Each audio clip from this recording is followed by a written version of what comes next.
Morning Pillaging Show.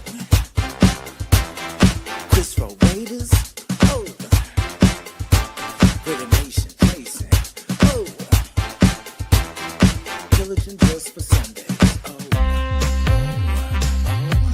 me and Chris, we don't miss, oh, me and Chris don't miss, oh, me and Chris don't miss, when it comes to this Raider content, we don't miss. Raider Nation, we don't miss.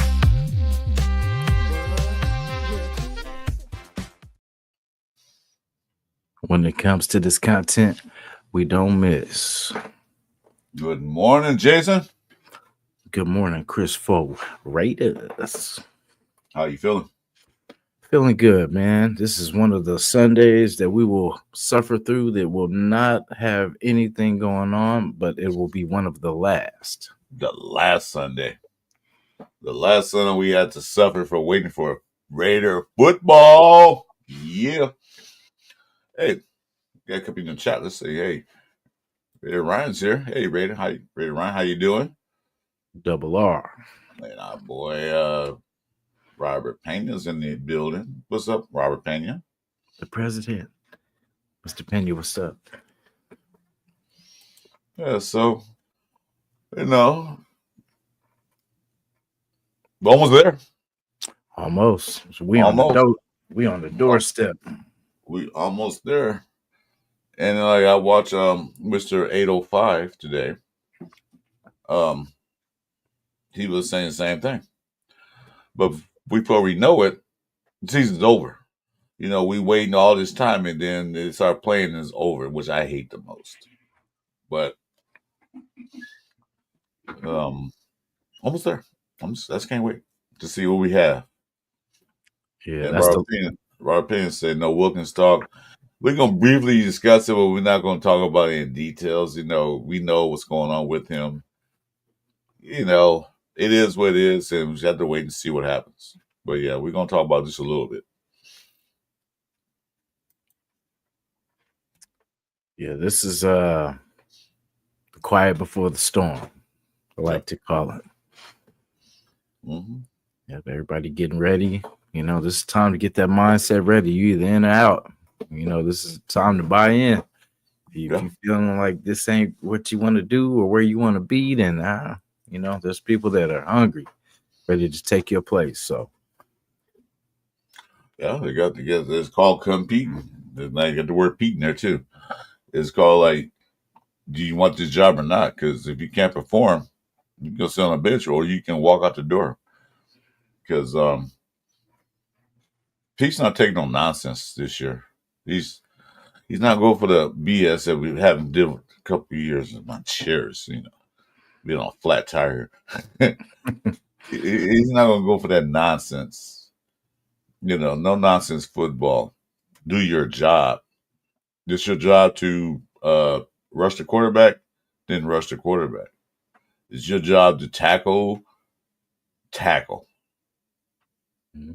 Because AP did last year with Marcus Matador Peterson. You know, he said, "Hey, if you ain't gonna play or tackle, you can go." And then they cut him I think next day or the day after they cut him. That's why Pete Carroll's gonna run it. He won't cut you, but he'll say like, "You got to do better. You got to do better. If you don't know how to tackle, then why are you playing football?" Exactly. And this is going to be one of the camps, like one of the more competitive camps too, because last year we knew who was starting in the slot. It was going to be Nate Hobbs. You know, we knew who our strong would have been, who our, you know, safeties would have been. There was a lot of key positions that, you know, yeah, they competed, but they knew for the most part it was their position to lose. But now those guys are gone. So now we got these new guys in here fight, like you said, fighting for that position. And that's the good camps where everybody, where nothing is, you know, given to anybody and everything is earned. So that means you're going to get the best player at that position. So I'm excited for that. Well, you have your starters who going to start. We know Geno Smith is starting quarterback. We know Ballers going to be the starting tight end. Matt Scraps. We know those guys going to start. It's those other positions that need to be filled. Who's going to start? This is an opportunity to get in there, get in there and prove yourself. Hey, good morning, ASB Hood Go Bah. I like that name. And we got our boy Chewy. Hey, Chewy. What's going on, brother? So we know. Buenos dias. ¿Cómo estás, Hood? We know who's going to start. We already got that figured out. They know. But still, your job's still not guaranteed. I mean, I don't see AOC beating out Geno Smith at the start. I don't see that. I don't see anybody starting over Brock Bowers. I can't see it. But they still have to compete. They can't go in there all lazy like, I know I'm the starter.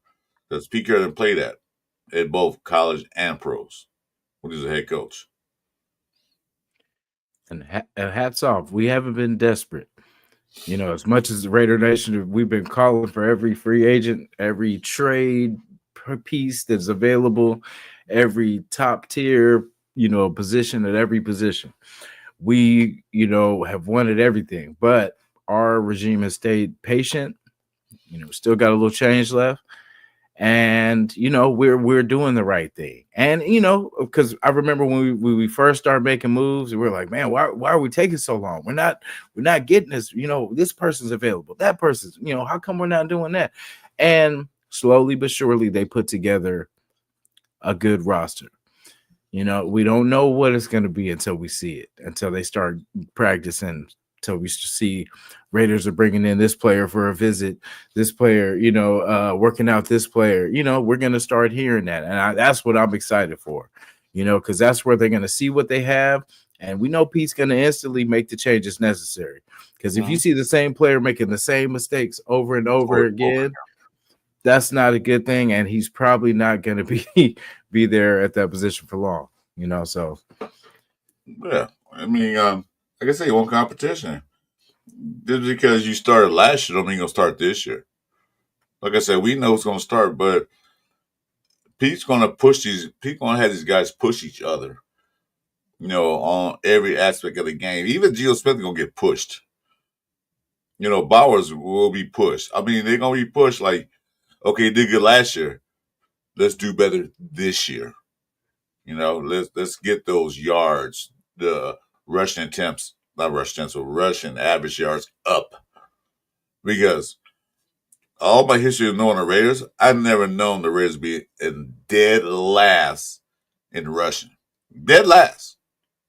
A few years they might have been towards the bottom, but dead last, that's not the way the Raiders play. Never has been. And that was embarrassing to be a person who loved the Raiders like I do. So it's going to push the running game up. You drafted a running back. You picked up one of free agents. Like you said, they're not desperate for running backs because, a lot of people want a Najee Harris, and look what happened to him. So we're good. Yeah, patience. Because that's one thing we don't have, and it's because of everything we've kind of been through over these 20 plus. And it's, we want it now. Like when we get to the playoffs, we got to win it all. There's we don't get anything off. We don't give them credit just enough for getting there. It's you got to win it all. It's been so long. We need this. We got to get this forth. We got to, we got to add another trophy. We got to. But it is a process. And to get that, we have to be stable in certain positions, which is our quarterback. One more year, we're going in for first year quarterback, first quarterback. So, I mean, that has to change. We had that with DC, but before that, we were skipping, this person for a year or two, this, and then, so it's being stable at quarterback, then being stable in the coaching position, or really vice versa, having the stable coach getting your stable quarterback, and then building the right way. If that's what we fail at, why we are in the same position free agent wise every year of 1 year deals, maybe a 2 year deal here or there, but it's we never draft well enough to fill the holes. Like we can get these expensive free agents, but we can't get good football players through the draft to fill in the gaps of these expensive players and for good quality players. So we draft these players, but they don't contribute. So over and over again, we're plugging holes. We're plugging holes where we can't draft right. So the last couple of years we've been able to do that, and we can kind of see things come together, and we just have to keep it going. Keep another good draft year, another, and then we will actually have a good team with good depth. Yeah, well, last year was a good draft. I give Telesco credit for that. This year was a great draft.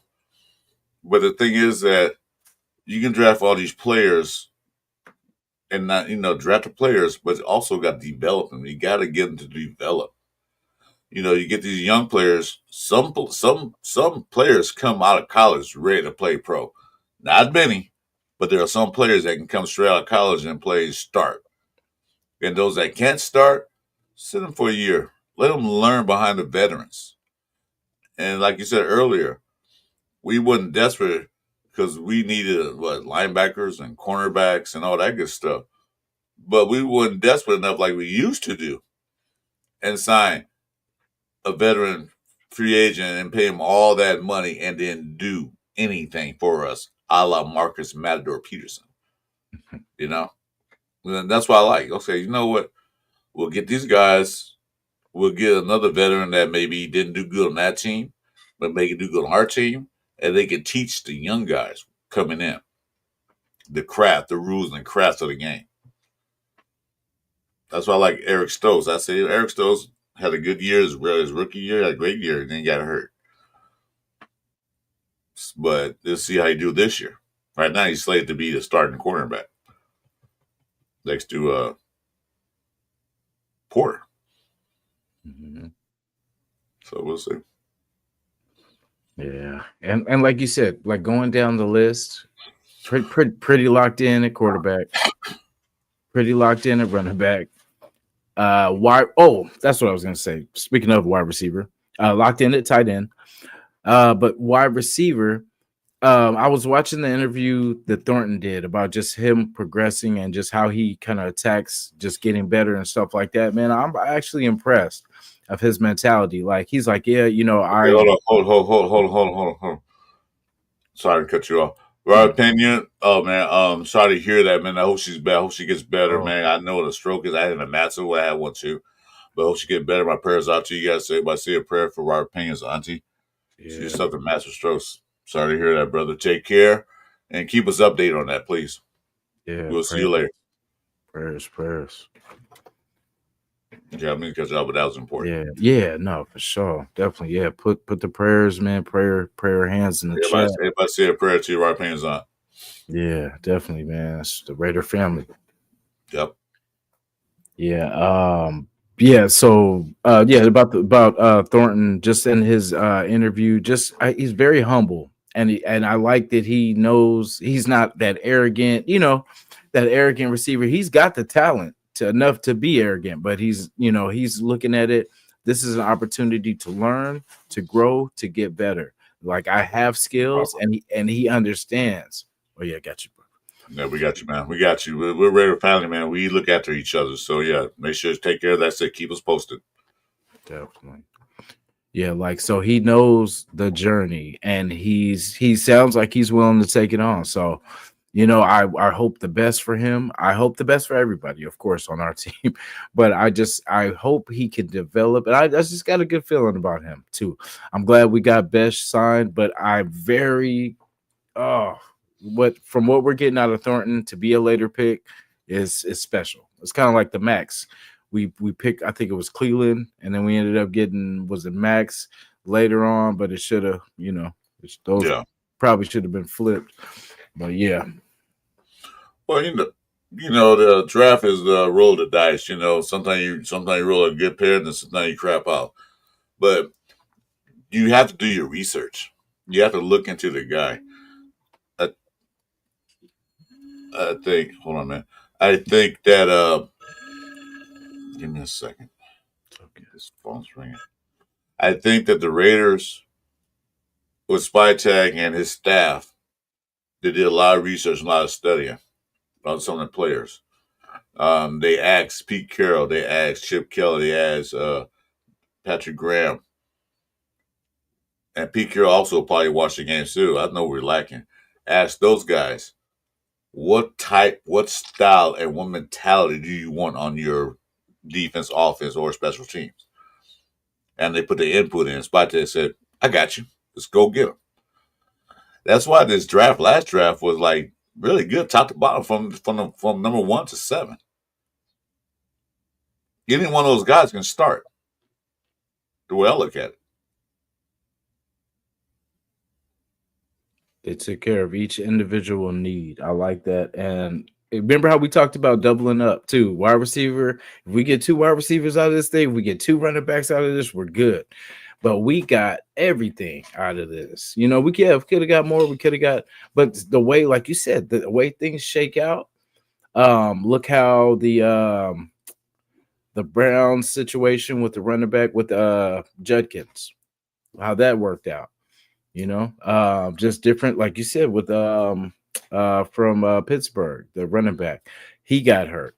You know, just you never know, because we always want that player, and as soon as you get, you know, that's somebody else's bad luck now.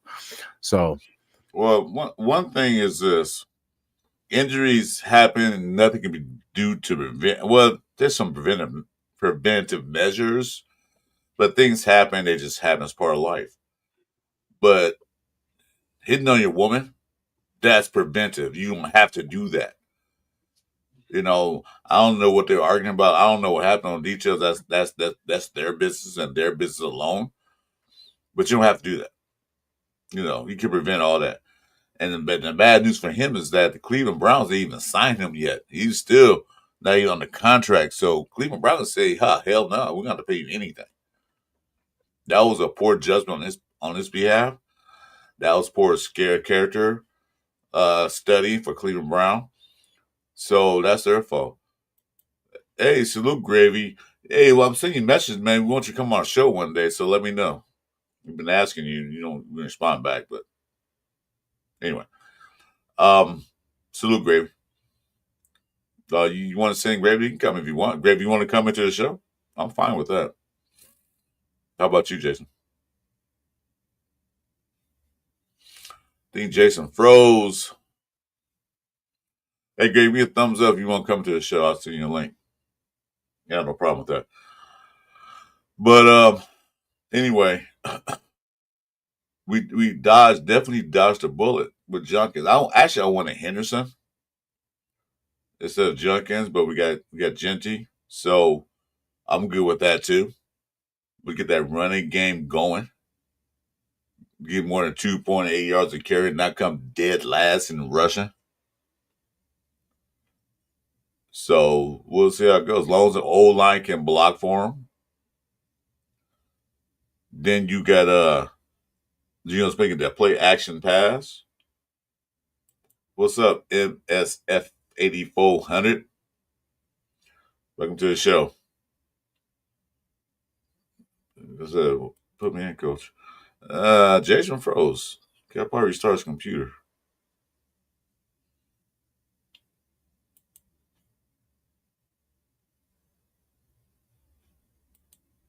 Let's read the chat. Jason, get the Raider mascot cat. Laugh along. Okay. Yeah, man. So, Jason, are you there? Can you hear me?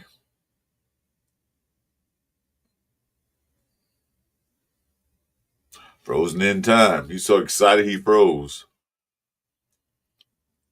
But I think the Raiders did good in the draft. Like I said, top to bottom. Because out of those guys, I'm expecting at least to get 3 starters or the big time rotational pieces out of there. You know, Bech, number 2 overall, no, second round overall pick.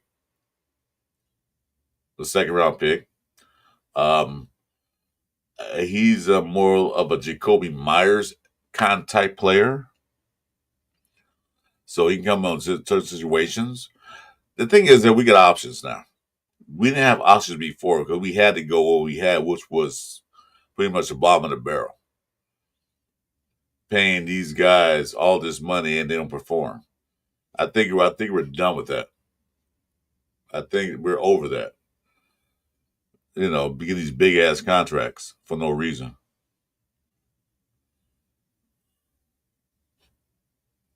Jason froze. I don't know what happened to him. He was back. There he is. AKA the frozen one. Yeah, right midstream. Damn. Sorry about that, guys. Man, it happens. Modern technology, dude. Just thought out.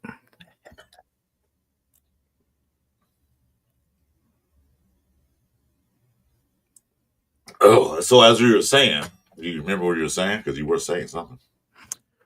Yeah.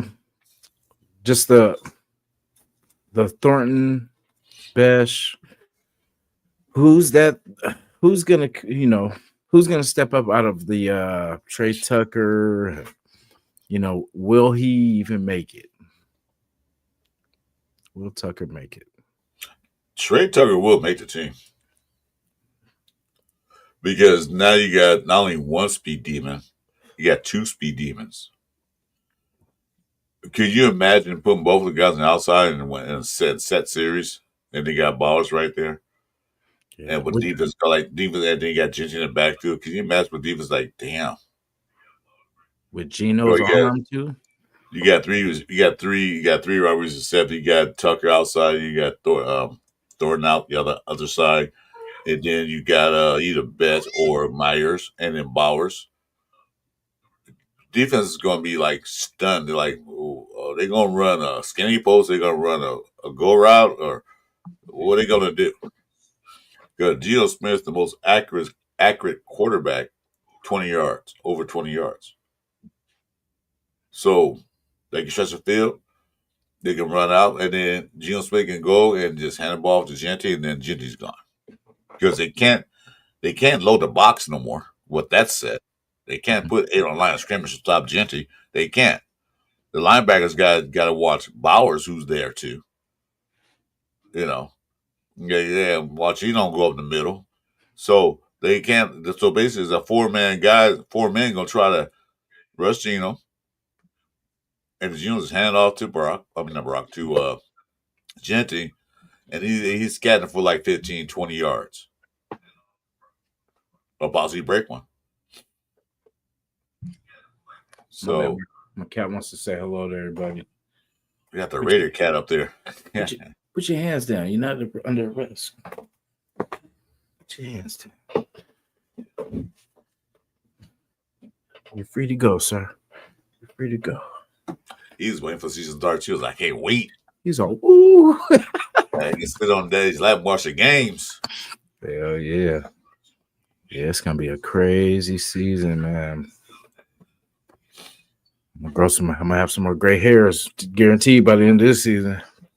Well, not me. Besides, sure, man. They're all great. They're all great anyway. Yeah, let's go. Yeah. So, I mean, who has? Oh, ASAP Hood has 2 questions. Man, don't let us have it. Who? ASAP Hood GOAT. Bye. Haha. He says he's got 2 questions. What was his first question? Well, you never asked him yet. He said we're going to the wild card. I believe so. I do. I see us getting there. Because not even off just players alone, but just off our coaching staff alone should be able to get our guys in position and have enough experience or football experience, to be able to get us out of the situations we were in last year where we didn't make good football decisions due to, of course, Pierce being a newer head coach and not having the experience. But the opposite of that is what we have now. So everything basically we didn't have, we have now. So we could just reverse that record. 4 losses. Well, like I said, we were in a lot of games last year. Even Chewy mentioned that on the show Tuesday. We lost 5 games by a touchdown or less. 5 games. Yeah. So the reason is that the defense held the team down, but the offense couldn't make the points. Now, well, like I said, with the options we have on offense that Chip Kelly has, we can actually push the ball down the field. We got a quarterback that can throw the ball down the field. We got receivers that can get down the field. Well, we had receivers that could get down the field. I don't look at Jacoby Myers as one of those barn burners that can get down the field real quick, but he can't get open. We have Brock Bowers who gets open and then it's harder to tackle him. That's what we had last year. This year, and then Tucker could get downfield, but we didn't have a quarterback to give him the ball, or they didn't have time to get him the ball. Now we have a quarterback providing that offensive line is better than it was last year. Now we have a quarterback that can get the ball down the field. Mm-hmm. And that will seriously threaten the defense because the main thing in the offense want to do is confuse the defense because defense always want to try to disguise their coverage. But I feel that Chip Kelly, Geno Smith, Pete Carroll, and them, they seen it all. They've been around for a while. They've seen it all. And then you got the Jacoby Myers, who's been here for a few years. So they've seen a lot of defenses. It's up to the rookies to learn to read defenses in the NFL. Because people said quarterback got to read defense. So does the receivers. They got to see if it's going to be man coverage or cover 2, cover 3, or zone. You know, they got to read that too as well. And then they have to adjust their routes accordingly. Yeah, it's gonna be a learning curve. That's why I want I want them to get it. I need them to get just drill it home. Like, I don't think there's no more of the, you're gonna start because you're, the Raiders guy and stuff like that. I think it's, I want it to be best player plays. I don't care about contracts. I don't care about, well, this person was doing, whoever's the best fit for the Raiders and what we're trying to do. It doesn't matter. I don't care about the money part of it. We want the talent part of it.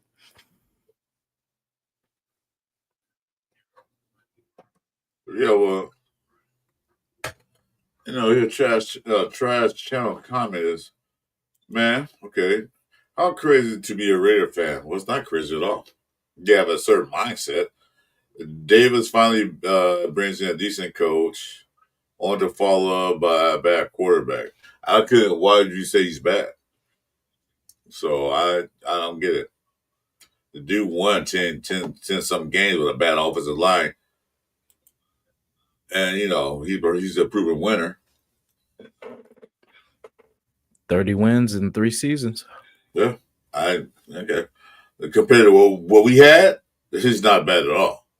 Mm-hmm. Nice. Get that 4th division spot. Okay. Well, that's fine. You said you want to, but like I said, when people talk trash about the Raiders, I ask the question to you: who's your team? Hey, Ray Love, welcome to the show, man. Thanks for coming in. He's probably a Browns fan. That sounds bitter. Well, I don't know what fan he is, but sometimes you get those fair weather fans. Like I'm an Eagles fan. Were you 2 years? We were Eagles fan 10 years ago. No.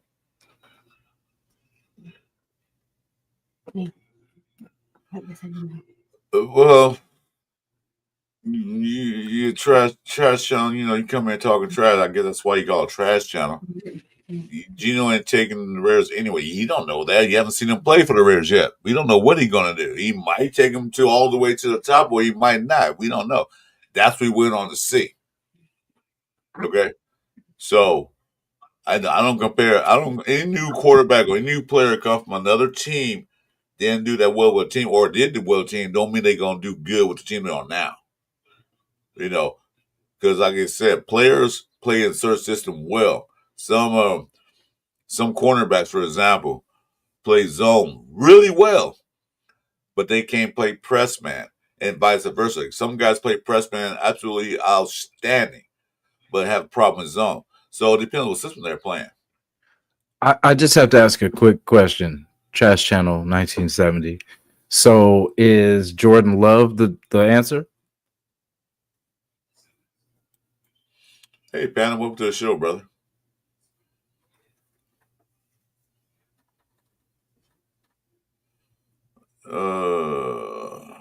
Ray Love, yeah. Well, like I said, you can talk trash about the Raiders season, who they got. I'm glad they made a lot of changes. We got to see what happens when they put the pads on, when they get in them games and game situations. We got to wait. Did they make the right decision by getting Geno Smith? Okay, who else were they going to get? I rather had Geno than Bradford. Not Bradford. What's his name? Oh, Stafford. Not Stafford. Well, no, the other guy that took his place in Seattle. Oh, what's his face? That's why we don't even remember his name. Yeah, I know. That's how bad it was. And he played for USC, and I'm a USC fan, but I still don't remember his name. Yeah, he didn't count. Nah.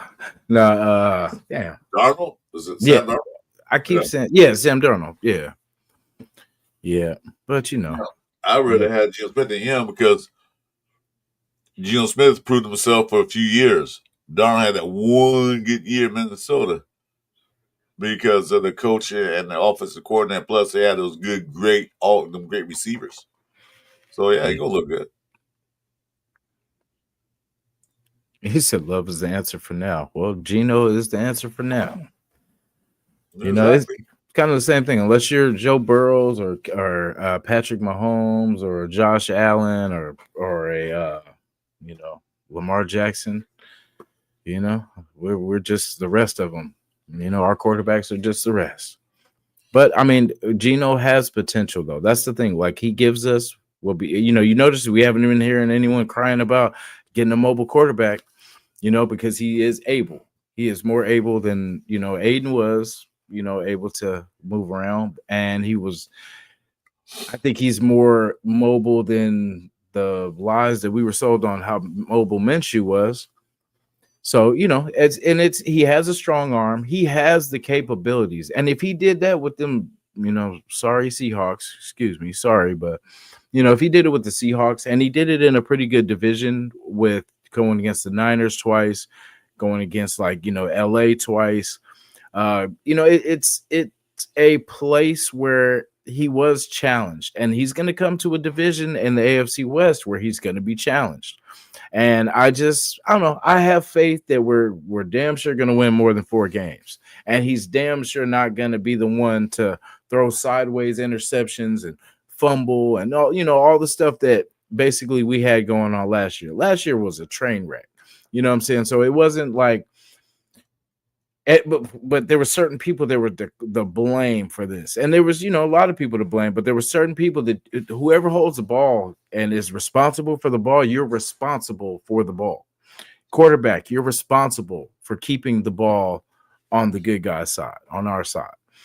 So if you're turning the ball over and you're not fixing the problem, then we move on. So yeah. Cool Kev. Hey, welcome to the show, Cool Kev. Thank you. And Panda, I'm not saying salute, but salute Panda for coming in. Panda. But I know about all that, but my thing is this. It starts from the top. It starts from the top. It comes from the owner. It goes to the GM. Then it goes to the head coach. You guys got to get the right players at the right time. We was like, Gardner Minshew is a mobile quarterback. I was on that train a little bit. Good thing I was in the back of the train. I could jump off. He was a mobile quarterback. Yeah, he was mobile. He ran into sacks. Like, dude, what are you doing? Running around with his head down, like looking around, running in sacks. You want a mobile quarterback. You want a quarterback that can run around, escape the pocket and keep his head up. Some might open downfield, and then you get rid of the ball. Or if you're a good enough runner, which I don't want to do, take off and run. Because remember, Lamar Jackson, when he came in the league, he really wasn't a good passer. He was a decent passer, but wasn't a good passer. He worked on it and got a little better. His first instinct was nothing open, take off running. Dynamic. Oh, yeah, look at that guy go. But then again, what happened to him? Got hurt a lot in his rookie and second year. But now he's a little better at passing than he is than he was when he first got here. Yeah. Shout to iPanda. He says you can only be down for so long before shit changes. And that's true. We have been down for a minute. And we're not. The thing is consistency. I was watching something where they were talking about the coaches that have been in place the longest and stuff like that. And then I was like, damn, I've seen the Shanahan was there for as long as he was. And just different things like, we don't let anybody figure it out. You either have to get it right your first season or second season. If not, you're out of here. And it's like you can't win like that because you can't build. You can't. The first year is to see who you have on the roster. The first year is seeing who you have. You're trying to compete, but really you're seeing what you have on this roster. Who's here fighting? Who's here just to get a check? Who's here and actually loves it here, wants to be here? It's like all that stuff. You're trying to figure out, your solid pieces. And then by the time you get to the season, and then say if you have a successful season, you're plug and play. You're trying to get as far as you can in the playoffs or whatever, as much success, or you're plugging and play, whatever you have to do, spending money here, but if you have a unsuccessful season, then it's like, okay, so we're paying this guy all this money, but can we, for his position at that price, can we get 3 players maybe for that? And that's what it feels like this regime has been doing. Like, like looking at everything. They kept Max, because that's your keeper. Max is your guy that's going to keep the fans. It's going to keep the organization, with a solid piece on defense, a staple, so every team has to have a staple. So if they had traded Max, we would have been talking a whole lot of, a lot more negative, because you see how we felt about Spillane and all them leaving. Imagine if they had got rid of, Max. It would have been a different story. Well, like Panda said, it's okay we're underdogs, and then when we take the league by surprise, what they will say, oh, it's a fluke. Oh, the jokes will come out. That's exactly what they'll say, and I hope they say all that. Oh, it's just a fluke. And then we do the same thing in the next season. Then what they going to say? But to your point, is that there was a comment last night while I was talking about they let Spillane walk. I don't know if the Raiders offered him some money. If they did or not, there's nothing came out about that. I'm just speculating that maybe they did offer it to him, but we didn't offer more. Like I made an example last night. I said, tell you what, you're a contractor, and they offer you a job. They said, we'll pay you $100,000 to do this job. Another company said, we'll offer you $300,000 to do this job, the exact same job. Which one are you going to take? I don't know about you. I like money. So he took the better offer and left. Like I said, I don't know if they offered him now. They probably told him to kick rocks. Because maybe then that Spillane may not fit the system they want to run on defense. Okay? Maybe he's not the guy they want to run on defense. Maybe they want something different. They want a different kind of defensive set. Because Pete Carroll came to build as a defensive-minded coach. You kept Patrick Graham there. You probably told Patrick Graham, said, what kind of defense we going to run, Patrick? Pete, what kind of defense should we run? Well, I think we should do this. And talked about it. Now we got these free agents coming through. We got Spillane. What was the other guy? The safety. Epps. Not Epps, the other guy. Palma. Oh, you said that we got rid of? No, we didn't get rid of, but the other guy that signed a big contract. Oh, that's his name. I don't remember the old Raiders no more. Merrick. Probably like he don't fit our style I want to run. So they let him go, but they ain't gonna pay him that money. Bye. Diablo, they still let him go anyway, regardless if you want money or not. Yeah, that's crazy. He might be a camp cut.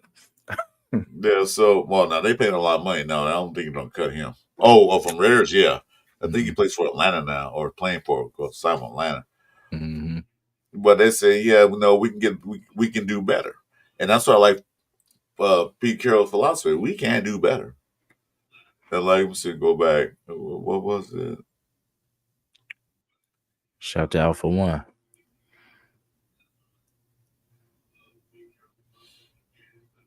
I should have started. But like somebody in the chat said, Pete ain't taking no nonsense. Salute Alpha One. Either you're gonna play or you don't play. It's your job on the line, not mine. I'm a coach. I got my job for 3 to 4 years. You, on the other hand, don't perform. What team gonna want to sign you because you didn't do crap for us? Why would somebody pay you? You know? Yeah. Yep. And linebacker core did get better. Way better. That's good. Welcome. Bill fell off last year. Too many missed assignments. Yeah. Because the defensive run stoppage was very lacking last year. People can run on us. We're not going to have that. So that's why they got Roberts in there. Mm-hmm.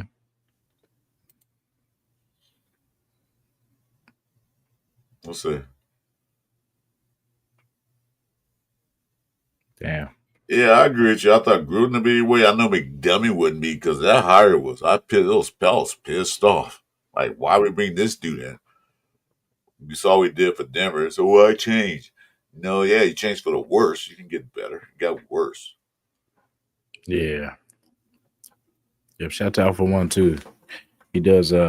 Pete does want thumpers, and he's got a few of them. That's what I say. Like it's gonna the way they're setting it up, where they're forcing you to pass, forcing you to put the ball in the air. If we can stop this run, like it looks like we're gearing to do, then we are gonna force them to put the ball in the air, and we got speed out there, so that's a good thing.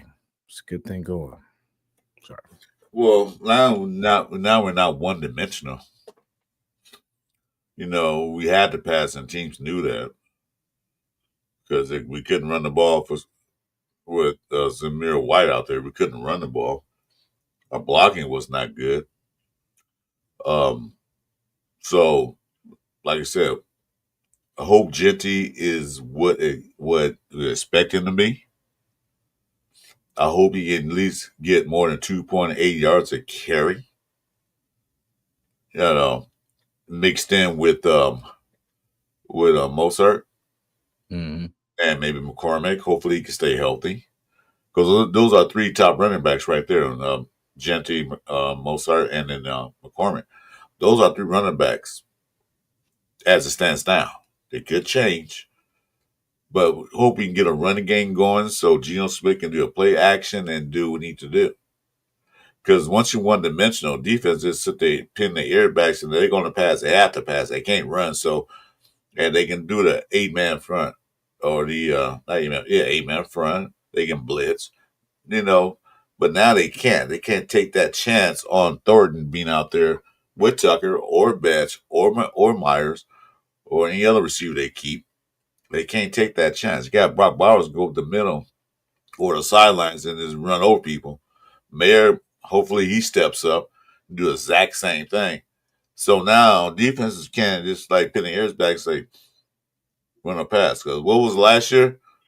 Run on first down, get 1 yard. Run on second down, lose 2 yards. Then it's third down and 12. Mm-hmm. And then we get sacked or interception. Predictable. That's why Alpha One's question. I don't think we can run power. I don't think we're big enough. You know what I mean? But no, I think we are. You think so? Yeah, I think Chip Cutting around both types of style scheme. He did at Ohio State. Yeah, so, I would just like this to get a little bit, because no, we put some more meat. minus Parham. We put some more meat on that line of scrimmage, so we could run power on certain situations. But yeah, they can run anything. They can run whatever they want to run. Run something they can block it where they can run. Hey, Furbo, welcome to the building, brother. Furbo. You off today? Yeah, right. No, he came in last night late. I said, "Oh, about ready to sign off. Sorry about that." But I don't know what scheme they're going to run as far as that. But we do have some big athletic guys on the line of scrimmage, minus Parham. Mm-hmm. Parham was great in his zone blocking because he's faster. But yeah, we shall soon see. Like I said, it's going to be an interesting season. It's going to look completely different from what we've seen in the last 3 years. Completely different. We got a quarterback that is capable of doing things. People talk about his age. So what? Oh, wow. If he can throw the ball, if he can get down the field, if he can do this, I don't care if he's 75 years old. If he can throw the ball down the field and gets touchdowns and win some games, I'm fine with it. Yeah. Can you put up Mr. Pena's chat? Oh, where is it? Oh man. Yeah. Oh my God, Pena. Sorry about that, brother. Hearts go out, man. I pray to your family. My condolences, man. It went by so fast. I am sorry. Hey, you have a safe trip to Pueblo, man. Our condolences go out to your family, brother. Sorry to hear that. That's always bad news.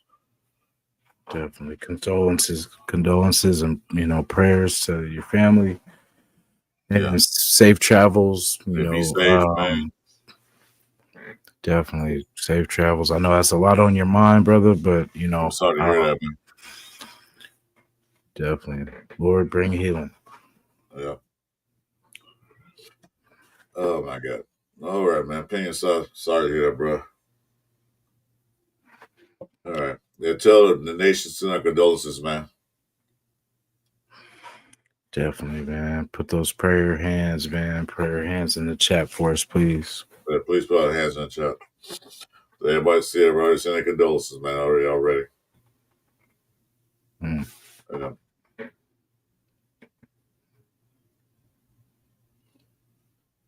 Yeah, moment of silence right quick for RPN's auntie. Yes, sir.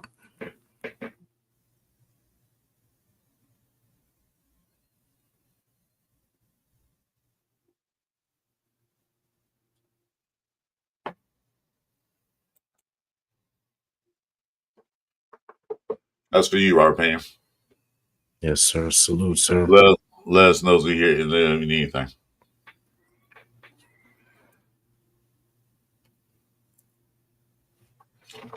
Oh wow! So it's we know how life is, man. Life comes and goes, but it's still always hard to hear. All hard to hear that. Definitely so, man. Salute, brother.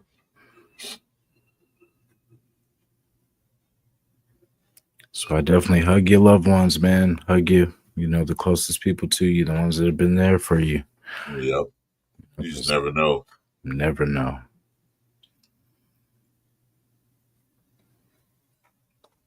Oh man. Oh well. I'm sorry. Anyway. I don't know. I feel different today right now, but like I said, it's always hard to hear when people lose their loved ones. Whether you like them or not, it still, it hurts. But like I said, that's the way life is, but still hard to hear. Yeah. But we're gonna keep that energy for you, Rob. We're gonna keep that energy, and we're gonna, This show's officially dedicated to Robert Pena and his family. Officially dedicated to him. Yes, sir.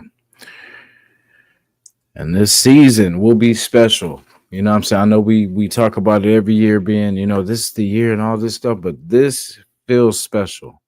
By us not really knowing what is there makes it more special because the surprise element is there. We got it. we could pick apart, where we feel like there's holes at, but these are professionals. I have no worries about what Pete is cooking. It's always tastes good. So you know what I'm saying. I know Pete Carroll has a good taste for greatness. So I know the product that comes out on this field will be 10 times better than what we've seen these last 3 years. Hey, Dixon Cider, welcome to the channel. Rosetown, appreciate you guys coming in. Yeah, well, this is his first year with the Raiders and the new GM. First time GM being the GM. Can't expect a whole lot, but we can't expect more than we had. They play the season now. They go 8-9. They'll say, okay, now I know what we like. We'll go next year and get those players in a free agency, in a draft, or whatever. So they'll know. So I want to see 10 wins. Not saying are they going to get 10 wins. I want to see 10 wins. They sure are capable of getting that. I want to see do better in the division. I want to see 4-2 in the division. Lowest 3-3. Those are my expectations. I want to see them get more than 9 points a game, depending on our kicker, which we have a good one. Let's not depend on them so much.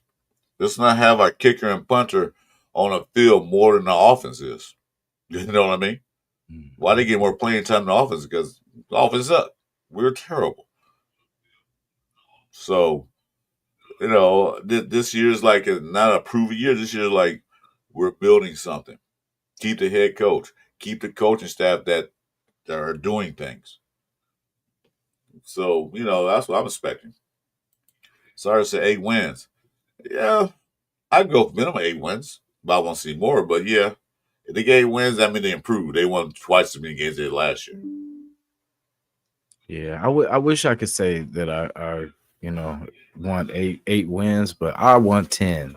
You know what I'm saying? Like, because I mean, if we can win 8, you can win 10. You know what I'm saying? Like, that means 2 games you were close enough to, but you didn't get it done. So I want 10 at the least, at the very least. I do understand the journey, and I do understand the mission is to get this team in gel, get better. But at the same time, it can happen. I've seen it happen with other teams, like we've seen teams go from nothing to the greatest show on turf. You know what I'm saying? Yeah, from worst to first. They can do it. They can turn team around in a heartbeat. But like I said, I'm not expecting all that. Would be absolutely nice if they can do that. Yeah. But I'm expecting them to compete more in games, win games, close games, and everything. But I don't expect them to take a nosedive. Yeah. And go ahead. Oh no, I was gonna say Alpha One gave a perfect example. Washington, changed a few things and end up being close to making that game. Well, they already had the pieces in place. They needed that quarterback, and they got it. And then what happened? Changed the whole thing around. They already had the receivers, the running backs, the defense was decent. They had the pieces in place. So they just need that quarterback, and they got him. They didn't get their promised land. Damn near did, almost. But they didn't. You see, we didn't have the pieces in place. We didn't have a reliable quarterback. We definitely didn't have a running game. So, like I said, we hope Genty is what he can be, that we hope he can be. But I'm going to say this again. I don't care if he gets 1,600 yards or 2,000 yards. I don't care about all that. He can have 500-yard rushing in 1 year.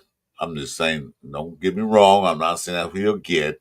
So the chat going to light me up for this.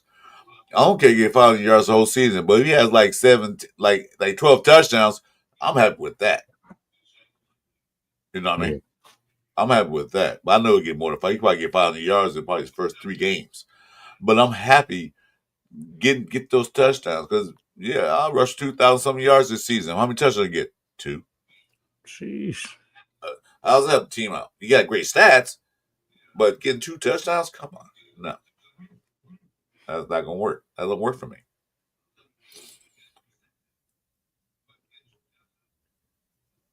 How much money do we have too right now? 48. Damn, we still got a little bit of change. But they're gonna wait till the cuts. They're gonna wait to because people they're gonna doing training camp, doing preseason. People gonna get waived, gonna get cut. They're gonna wait for that. That's why I don't think. That's why I don't think they went all out. Like spend a whole bunch of money on these free agents. All these free agents like the cornerback. You know, did we want Jalen Ramsey? Yeah, well, I kind of did, but Pittsburgh took him and they traded away. I don't know what they traded, and I didn't really pay much attention to it. I would have took him, but here's the facts. Why is it that let's see, we had 48.6 million, but look at that. Why is Jalen Ramsey always getting traded away from different teams? There's a reason behind that. Why? If he's such a great player, then why does he keep getting traded? And see, Pete Carroll don't want those type of players in the building that gonna cause a ruckus, gonna divide the locker room. He don't want those kind of players there. You want to be a Raider? Yes, I want to be a Raider. Come over. You gonna be a Raider? No, I just want the paycheck. Bye. That type of. Let's see. Yeah. So we got, according to Spot Track. Hold on, man. Let me pull this up. Let's see. I don't know how updated this is.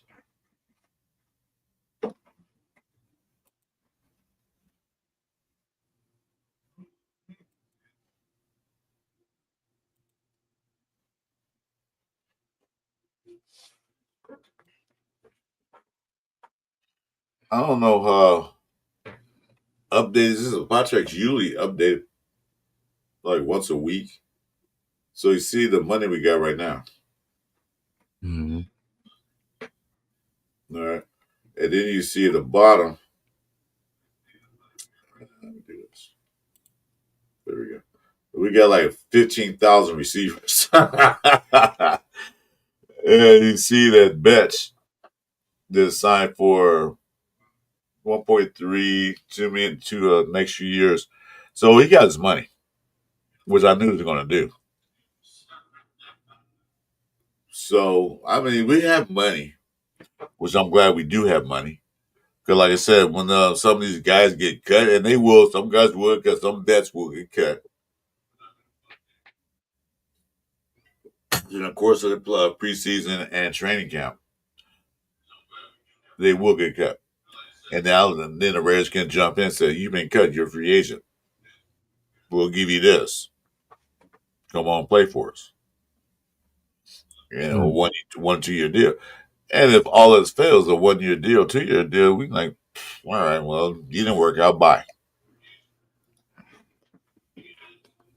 Yeah, I'm still looking for a vet corner too, sir. Until I see these young guys kind of getting it, because I'm hoping they are some young dogs. Like I'm hoping that's why they haven't been making no noise, or maybe they're just gonna have to, like you said, the first year is to kind of see what you have. So maybe he needs to see it. Maybe that's the only unit that he doesn't know what he has yet. So, because we had injuries, we had Bennett show some signs, but then got injured. DeCamerion, we've been hearing a little talk about him being, better this year. Porter, we kind of haven't really heard a lot of, nothing too high or too low. Well, he's running the first teams in OTAs, so I got to tell you something. They have, they had, although he's hurt, Bennett has been hurt, so that's why he runs the second team. But you got a battle for the cornerback position. Then you got Stokes, So if you look at what they brought in, they got the stereotypical Pete Carroll style DBs. All of them are big. They're tall. They're fast. They're long. the stereotypical DBs. So, that's Pete Carroll one. That's why he brought these guys in. He didn't go after the small guys, everything, because I got a lot of us. I'm gonna keep reminding you guys. I remember I said me and Jeff was on the station on the show, and when they hired Pete Carroll, first thing I thought I said, "Wow, jobs online right now." Jack Jones. I said that. You can go back and watch it. I said he's not gonna be there. Pete Carroll's coming in. No, he's not a Jack. He's not a Pete Carroll type style D back. His days are numbered, and sure enough, what happened? He's gone. I think he signed with another team. I'm not exactly sure. Anybody in chat knows? I don't know, but there's number here. Desmond Ritter to the Bengals. That's good luck for him. That's a good look for him, though. Gilmore. What do you think about bringing Gilmore in? I mean, I like Gilmore's, but I think it would. They probably offered him something, and it's probably just not. They didn't give him. He didn't take the $5 million or whatever they were willing to offer him to come in. Because I would definitely like his talent, because I feel like he could coach the guys up too, as he can contribute. And last time we brought in a vet DB, what I'm saying, with Casey Hayward, we made the playoffs. What I'm saying, so it helped that young crew. So if we could do that again, what I'm saying, with somebody like that of that caliber, definitely would help. It helped more than it would hurt. As long as he can stay healthy, it's an addition. Yeah, I mean, I'm all for bringing a veteran D-back, cornerback, safety, whatever. I'm all for that, because that's one thing. Our defense is very young when it comes to the D-backs. I think the senior is Eric Stokes or Chin. I don't know who played longer. But, yeah, we have a young D-back room. So I'm all for bringing a veteran, not necessarily to start, but to help out and show these young guys more tricks of the trade, because everybody has their own style of playing, their own tricks, playing. So that they can show something. Okay, find us. You know who worries me on Kansas City is Worthy. And as far as our DBs go, who covers Worthy? Because you got to be fast, you got to be talented, you have to be smart. I'm not worried about Worthy. I'm gonna tell you why I'm not worried about Worthy. I tell you one thing: let him catch the ball down the middle. You're just gonna pop the mess out of him. I'm gonna say it's gonna be Paulo or it's gonna be Chin. Yeah, come down the middle of that little speed trick. Yeah, you're gonna get nailed. They're gonna think about it again, like, ooh, God. They gonna give him that Jack Tatum feeling. Like, hey, coach, I ain't running that play. Don't send me that way. That guy, no. He's trying to knock the kids out of me. No, not doing it. What I said, like, is not. You see Worthy going out of the field, and Paulo and Chin lined up for him. Oh, they hear the Sonic Green's getting knocked out. Ding. Good answer. I like it. Rosetown. Porter's gonna be one of them. Once he gets some more burn, yeah, exactly. But I'd say he's playing the first team. Yeah. By the time we play KC, it'll be, we'll have some games under us, so that'll be good, because we need all the reps and all the games we can get before we get to KC. I don't know where I'm. You know what? I'm not worried about anything when it comes to KC right now. I'm not scared of him. I'm not worried about them. I'm worried about what we gonna do. I don't care who they got, who they picked up. They're doing this. They started. Nah, who cares? I'm worried about what we are gonna do. You know what I mean? Because everybody talking about, oh no, Chargers got this guy. So what? KC got, who cares? Denver, so what? I want to know what we got. Who we gonna do? What we gonna do? I'm trying to find something here, guys. There we go.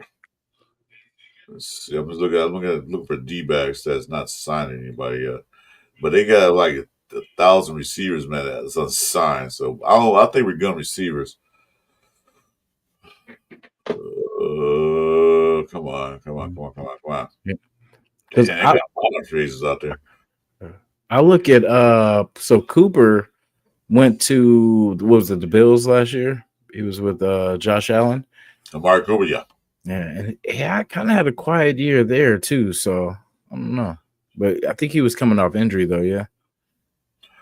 I don't want to even talk about Cooper because I don't want. Why would we sign Amari Cooper? Yeah. Well, we got the number one clutch receiver in the NFL was Jacoby Myers, and we got the number one clutch receiver from college, Josh Bech. And then you got Buck Bowers. He ain't dropped that many balls. Why would we need Mark Cooper, who's known to drop balls? He dropped balls with us when he played for us. Yeah, Why many a guy that can drop balls? You know, he's a little older. He's not as fast as he used to be. He probably can get open, but why would we bring him in? Why? Yeah, I was kind of Crabtree over Amari. Then I didn't like who Coop was then, as far as I don't know. It was just consistency wise, like you said. He was soft to me, to be honest. Just to he was a soft receiver to me back then. And he got better in different places. Like he was a better receiver, I felt like, in Dallas, these other places, but not when he was with us, he still was spotty. Yeah, he did good in certain games. Some games he didn't. I mean, I was happy we got him. I thought it was going to be that guy. He had a couple of good seasons with us, but he also had a couple of bad seasons. Dropped a lot of balls. Right in his hand, right in the breadbasket he drops. I mean, at that time, before the draft and free agency, only person we had was Tucker and Jacoby Myers. Getting a receiving core that I think was worth keeping. I'd probably say, yeah, bring him in, but then draft it, like, Jesus, we got Thornton. And he was a sleeper of the draft. I think we got off of the steal. Mm-hmm. And people are talking about he don't run routes. What's up, Nutty? I think we got a steal in that draft. Yeah. I still can't find what I'm looking for. But anyway. No. I was looking for cornerback, but there's nobody really out there that, to me, the Raiders go wild, go crazy with, pay him all this money. TJ Watt and somebody else signed, but remember those were the ones in the beginning. They were like, "Oh yeah, we should trade for them," and then they went right back home. They went right back to where I forgot who the other person was, but they ended up signing too. Well, TJ Watt signed for Pittsburgh. He's the highest paid non-quarterback in the NFL right now. Mm-hmm. Max was for a minute in March. Then you got your boy from Browns signed his. Then other guys, somebody else signed theirs. So Max is now number 4 highest paid non-quarterback in the league. Okay, good. We kept Max for another 4 years. Mm-hmm. This year, he don't have to prove himself, but Max needs to also know that you're getting older, dude. You can't play 98% of downs. Take a break. And Pete Carroll's going to let him know that, dude. Sit down. Take a break. Relax. Yeah. I got credit my leg coach, but I go out there. No, sit your ass on the bench, drink some Gatorade or some fluids, and sit your ass down. We okay. You got to learn that. But Max is when he goes on the field, he's all out. Mm-hmm. And sometimes going all out, especially you had little injuries in your history, it could compound and make it worse. Because when one injury happens, something else happens. Then another thing happens. You got to make sure you stay healthy. Because he is the face of the nation. He is the leader of our defense. We need you out there. Yeah, I've heard it a couple of times. I was thinking about that. Has Pete addressed Jim Harbaugh like publicly, like deep, kind of deep in conversation. Why would he? Exactly. I was gonna say it's funny because that's Pete. Pete will not. He's not gonna give you the credit. You know what I mean? He's not gonna give you the. He's just gonna do what he does. Pete Carroll's a class act.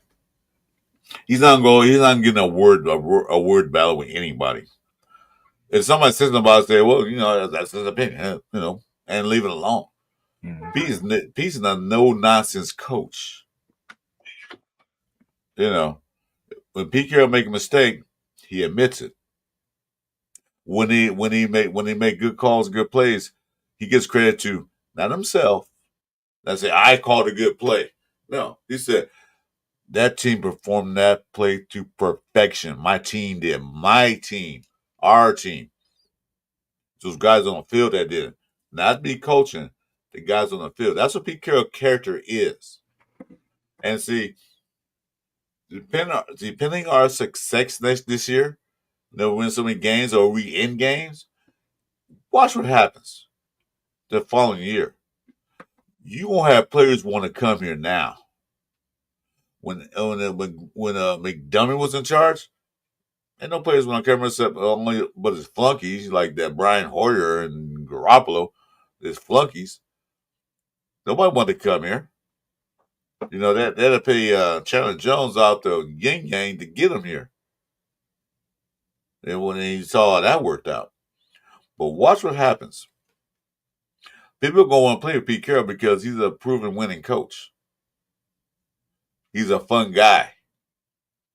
Like I say, he's that grandpa that, when you little kid, grandpa lived 2,000 miles away, and your parents say, we're going to grandpa's house, and you jump up and down, yay, we're going to see grandpa. That's him. That's what people are going to do to this team. I'm gonna say Genty. I have a question. Who will have a better, cooler highlights after the season's over, Genty or Hampton? Genty, of course. I think Genty will. There's going to be that one play where he just like bounced off 5 tackles and get a 60-yard touchdown run. Yeah. Hampton will be hurt by week 3. That's my goal. You know what? I said Sandy, but I said week 5. I said week 3 because week 2 he plays the Raiders. Let's go. I said no. You got banged up in week 2, but I guarantee you're gonna be really hurt by week 5. Like I don't want to play, coach, because Harbaugh gonna run the crap out of him. Because now that Najee Harris blew his eye out, I don't know. I don't really know the severity of it. Can't say, but Damn. Let's see another question from Mr. Hood.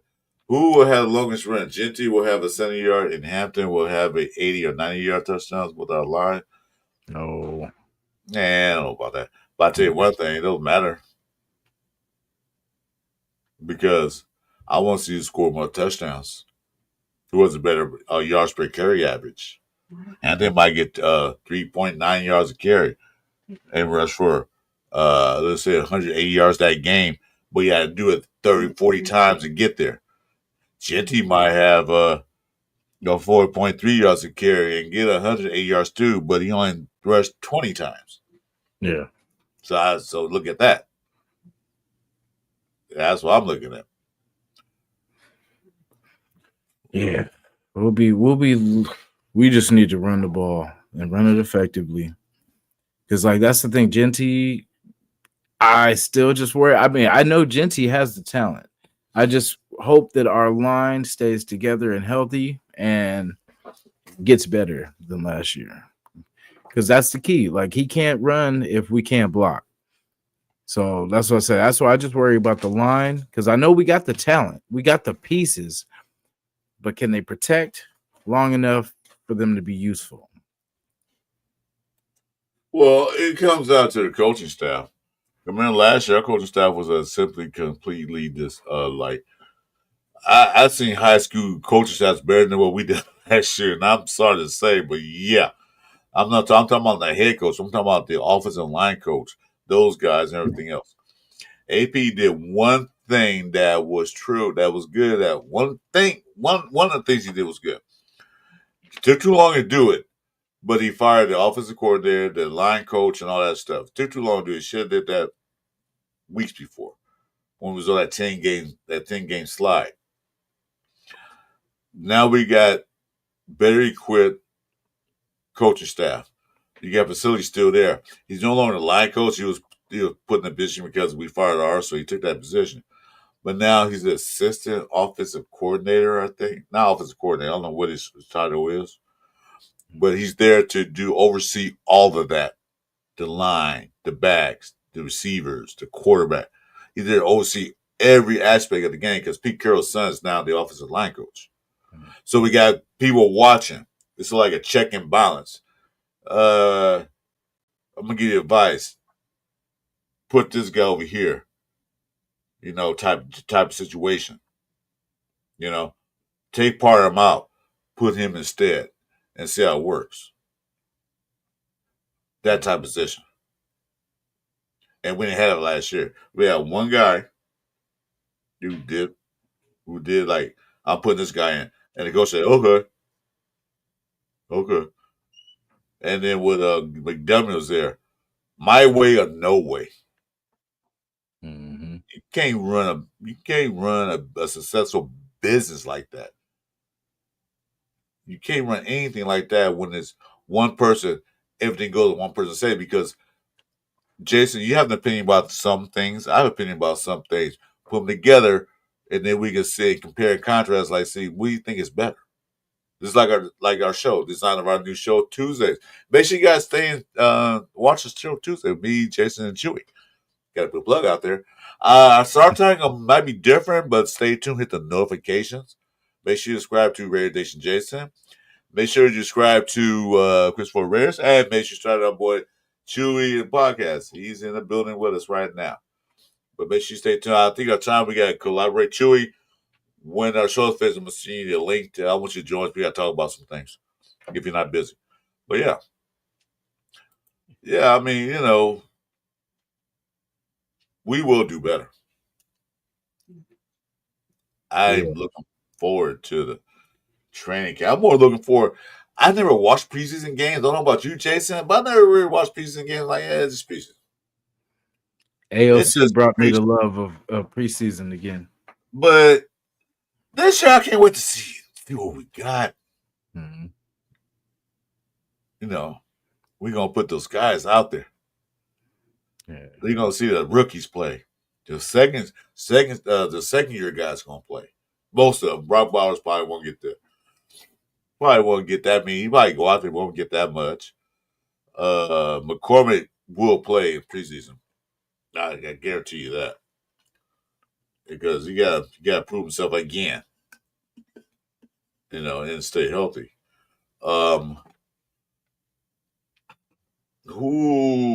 Question to the chat. I asked this last time. I asked again. Out of one player, just one player only, and then a 1A. Okay, I'll give you 1A, 1B. Out the rookie class, and I'll give you second year class too. The year 2 guys. Who do you want to see just come out and take over? Like bam, he's the guy. Jason? I have a name in mind, but let me just think before I say this name. Because I do. Because I feel somebody has to take that position. Like I said, that third or fourth, give or take, running back position. It's important. It really is. And I guess I'm gonna have to say this name then. Because there's a couple positions. I could say some of the DBs or whatever, but I'm gonna say Zamir, man. Like Zamir has to be a non-liability when he hits the field. And if he can be successful, the Raiders can be very successful because I hate to say it like this. I'm not saying that it's personal, but as far as things have stand so far, he is the weakest part of this offense as far as contributing and trust. Because I would trust our quarterback position. I would trust Genty, I would trust Mostert for what he's done, what we've seen. Wide receivers is kind of still to be proven, but when it comes to him, we've seen what we've seen, and they're keeping him around. So this is his last chance, man, to show if he can contribute to this team, if he can turn this thing around. Because I mean, you can't help but do more than what you've already done. You know, it should be easy. Just do the opposite of what you've been doing. You know, and with better coaches, I feel like that's possible. Because it's not like I'm saying, oh, yeah, well, he's going to just get better over the years. No, I feel like this coaching regime, if anybody was going to get the best out of Zamir, it would be this coaching group. And if not, then he's just a lost cause. So But yeah, that's who you want. That's who you think. that's who I want. Okay. I want him to be successful because that takes the pressure off Genty, that takes the pressure off Mostert. And as Sincere develops, it would just make us unstoppable because we could just keep running. There's no hesitation because we know we could call this play because I know Zamir is going to at least get 3, 4, something, you know, something positive. And if he can do that, there's no limits for us. You know what I'm saying? I just feel like he is that link, that missing link. So Hood said Tyree Wilson. I agree with that. That's not the guy I'm picking. Who I want to see this term to camp coming up in NFL. The one person I really want to see really thrive in the upcoming season and training camp, everything else, is Damian Porter. Mm. He's a rookie. I know he's a rookie. But I said first and second year, but you went to the third year guy. Anyway, no matter. Yeah, my bad. But I want to see Damian Porter come in there and just light it up where they can't even pass on it. The quarterback, look, I can't throw it that side of the field because that dude's just covering my guy because he can stick people. Got the speed, got the size. Because we need another complimentary cornerback on the side because right now it looks like it's Stokes and they got his Porter, but that's subject to change. You know, like it's like Hood says, don't be surprised how it changes. Yeah, it will change. ESPN put the projected starting lineup and backups on there. Yeah, that's projected. You know, we don't know what's on Pete Carroll, Chip Kelly, Patrick Graham's mind right now. Well, we don't see what they see. So I'm saying Damian Porter. I want to see him starting day one. I want to see him just like you were about was that guy you mentioned, Worthy? Mm-hmm.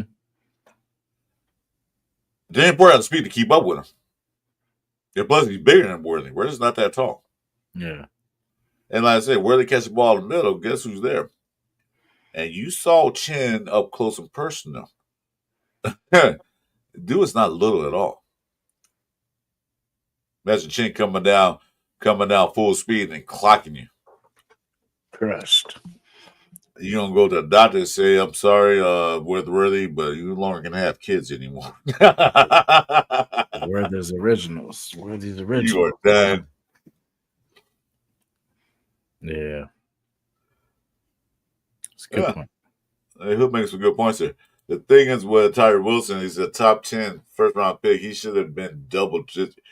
Yeah. You can talk about Tyree Wilson for a while now.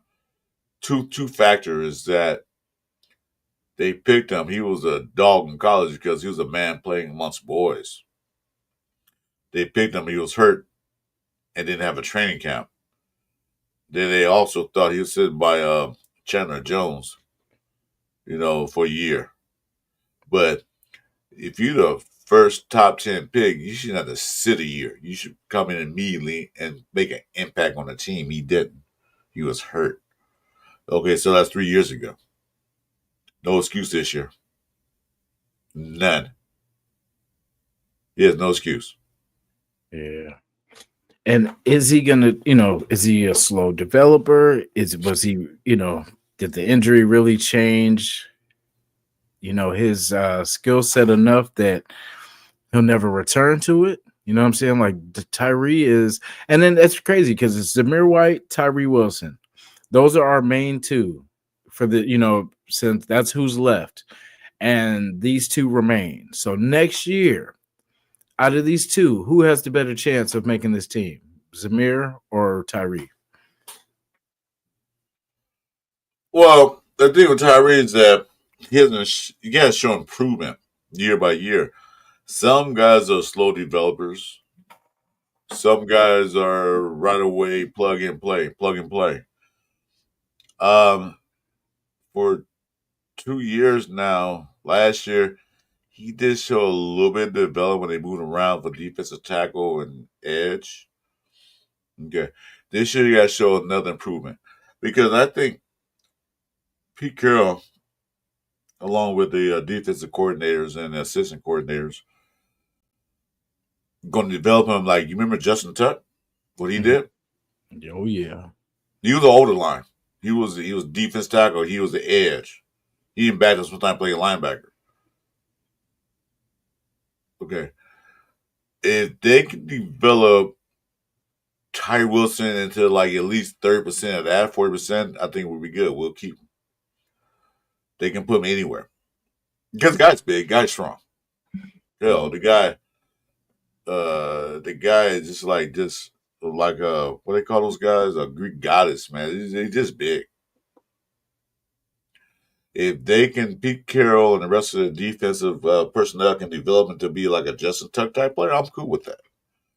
But him be a dedicated defensive end, no, he got to show more moves than what he has. Be a D tackle, he's be okay, but he's still light in the ass. Oh, excuse me, he's light in the trunk.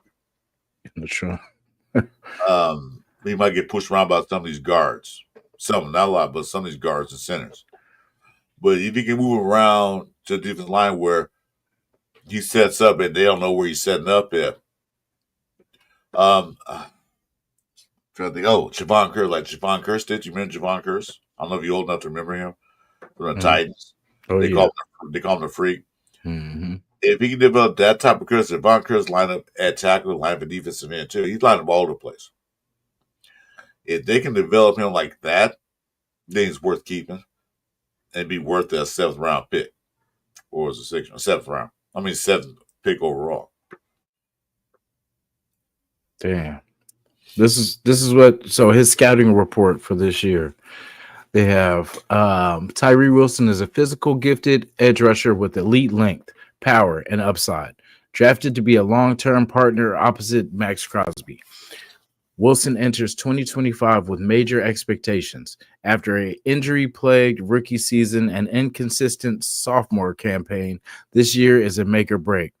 His strengths, elite frame, rare length and size combo, wingspan allows him to disrupt throwing lanes and extend against OTs.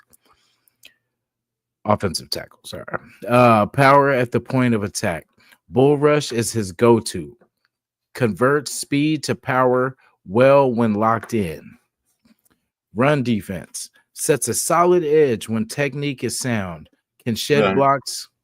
I was with Coach Gravy. He didn't develop. I'm just saying, though, if they can develop, I'm sorry to cut you off.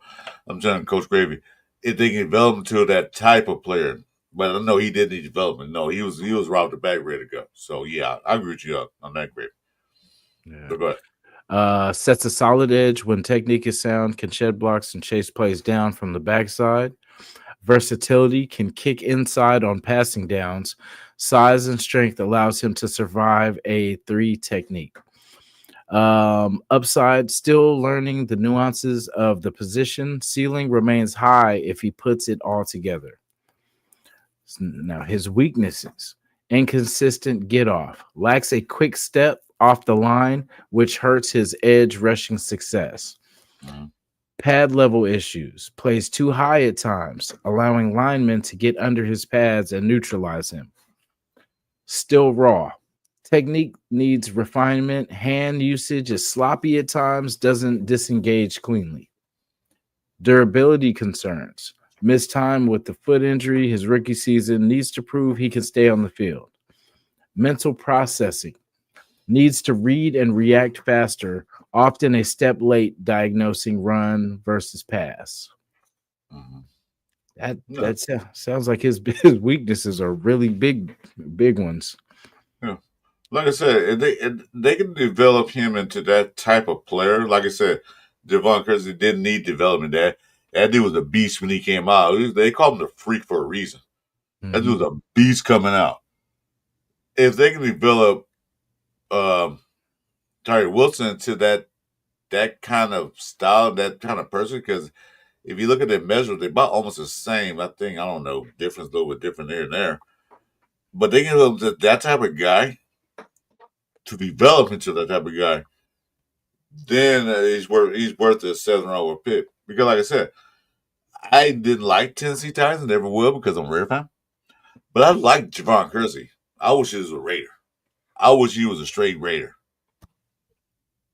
But, it happens, things. But yeah, Coach, I'm not saying, freaking nature. And so is Tyree Wilson. He's a freaking nature. That size, that build, and everything else. So we'll see what they can do with him. But he needs to improve.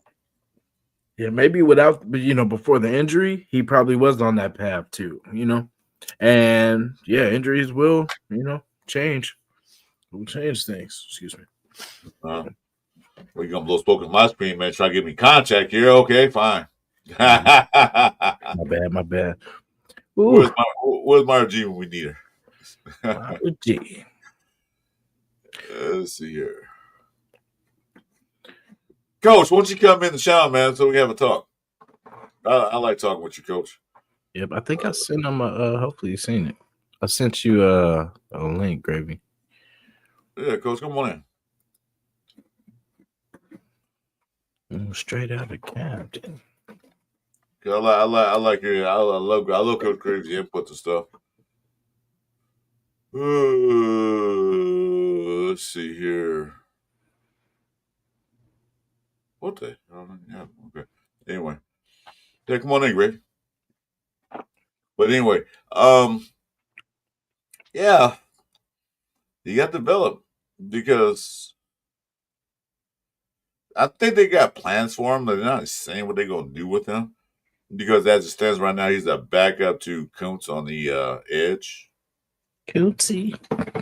So that's what they got him right now. Well, like I said, like Hood says, don't be surprised if the lineup changes. Hey, of course it will. All that's going to change.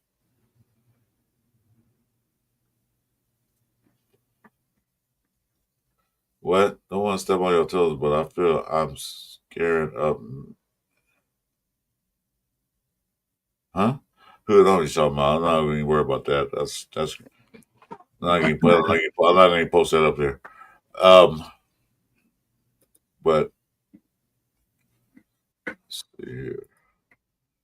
So like I said, Porter, you say, all right, give me a first or second year. No third year, guys. Give me a first, second year. I'm gonna say DeCamerion.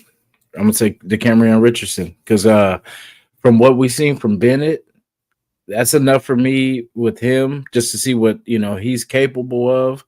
So we just need to see that same from DeCamerion. So we didn't get to see a lot, but what we did see, he was kind of getting work. But it's NFL speed and getting used to everything. So I just hope he shows it because that's who I was gonna say just off top. But I was thinking like someone that I really want to, and that was Zamir. But when it comes to the DB room, definitely DeCamerion Richardson, because if he can, that won't be a wasted pick. And that'll be someone that, okay, we can add to the mix. Let's get him better too. And we'll have a pretty decent core. Like you said, with Porter, with Bennett, and with him. And then with everybody that we brought in, like Stokes and, everybody around them, I think that'll be good. Because we need Stokes and all these other free agents to be good too. But we need our drafted players to be just as good and develop. Because for one, that saves us money right now. And then we can grab these free agents, these expensive if we have to, but the more players that we draft and are good players that that less we have to pay, we have more flexibility as a franchise, and it's like you have more options, and it's not just a 1-year deal or 2-year. You got people who are here for 3, 4, 5 years if we draft right. Yeah. But you got to remember what happened to the Karen Richardson. He's another typical Pete Carroll type cornerback. But he was thrown a hot seat last year because of Ben's injury and other guys. So he didn't get time to develop his skills yet because he was drafted. What round was he drafted in? I forgot. Fourth round, fifth round. He got drafted late. Yeah. So his expectation was that high, but we thought he'll do good. But like I say, he's a typical Pete Carroll style quarterback, 6'2", 180 pounds. You need to put on some muscle. Mm-hmm. But he's a typical guy that Pete Carroll's like. Because you remember having Jacorian Bennett, when they threw him in the fire, he looked bad. But the second year, yes, he got better. And of course, the injuries happened. But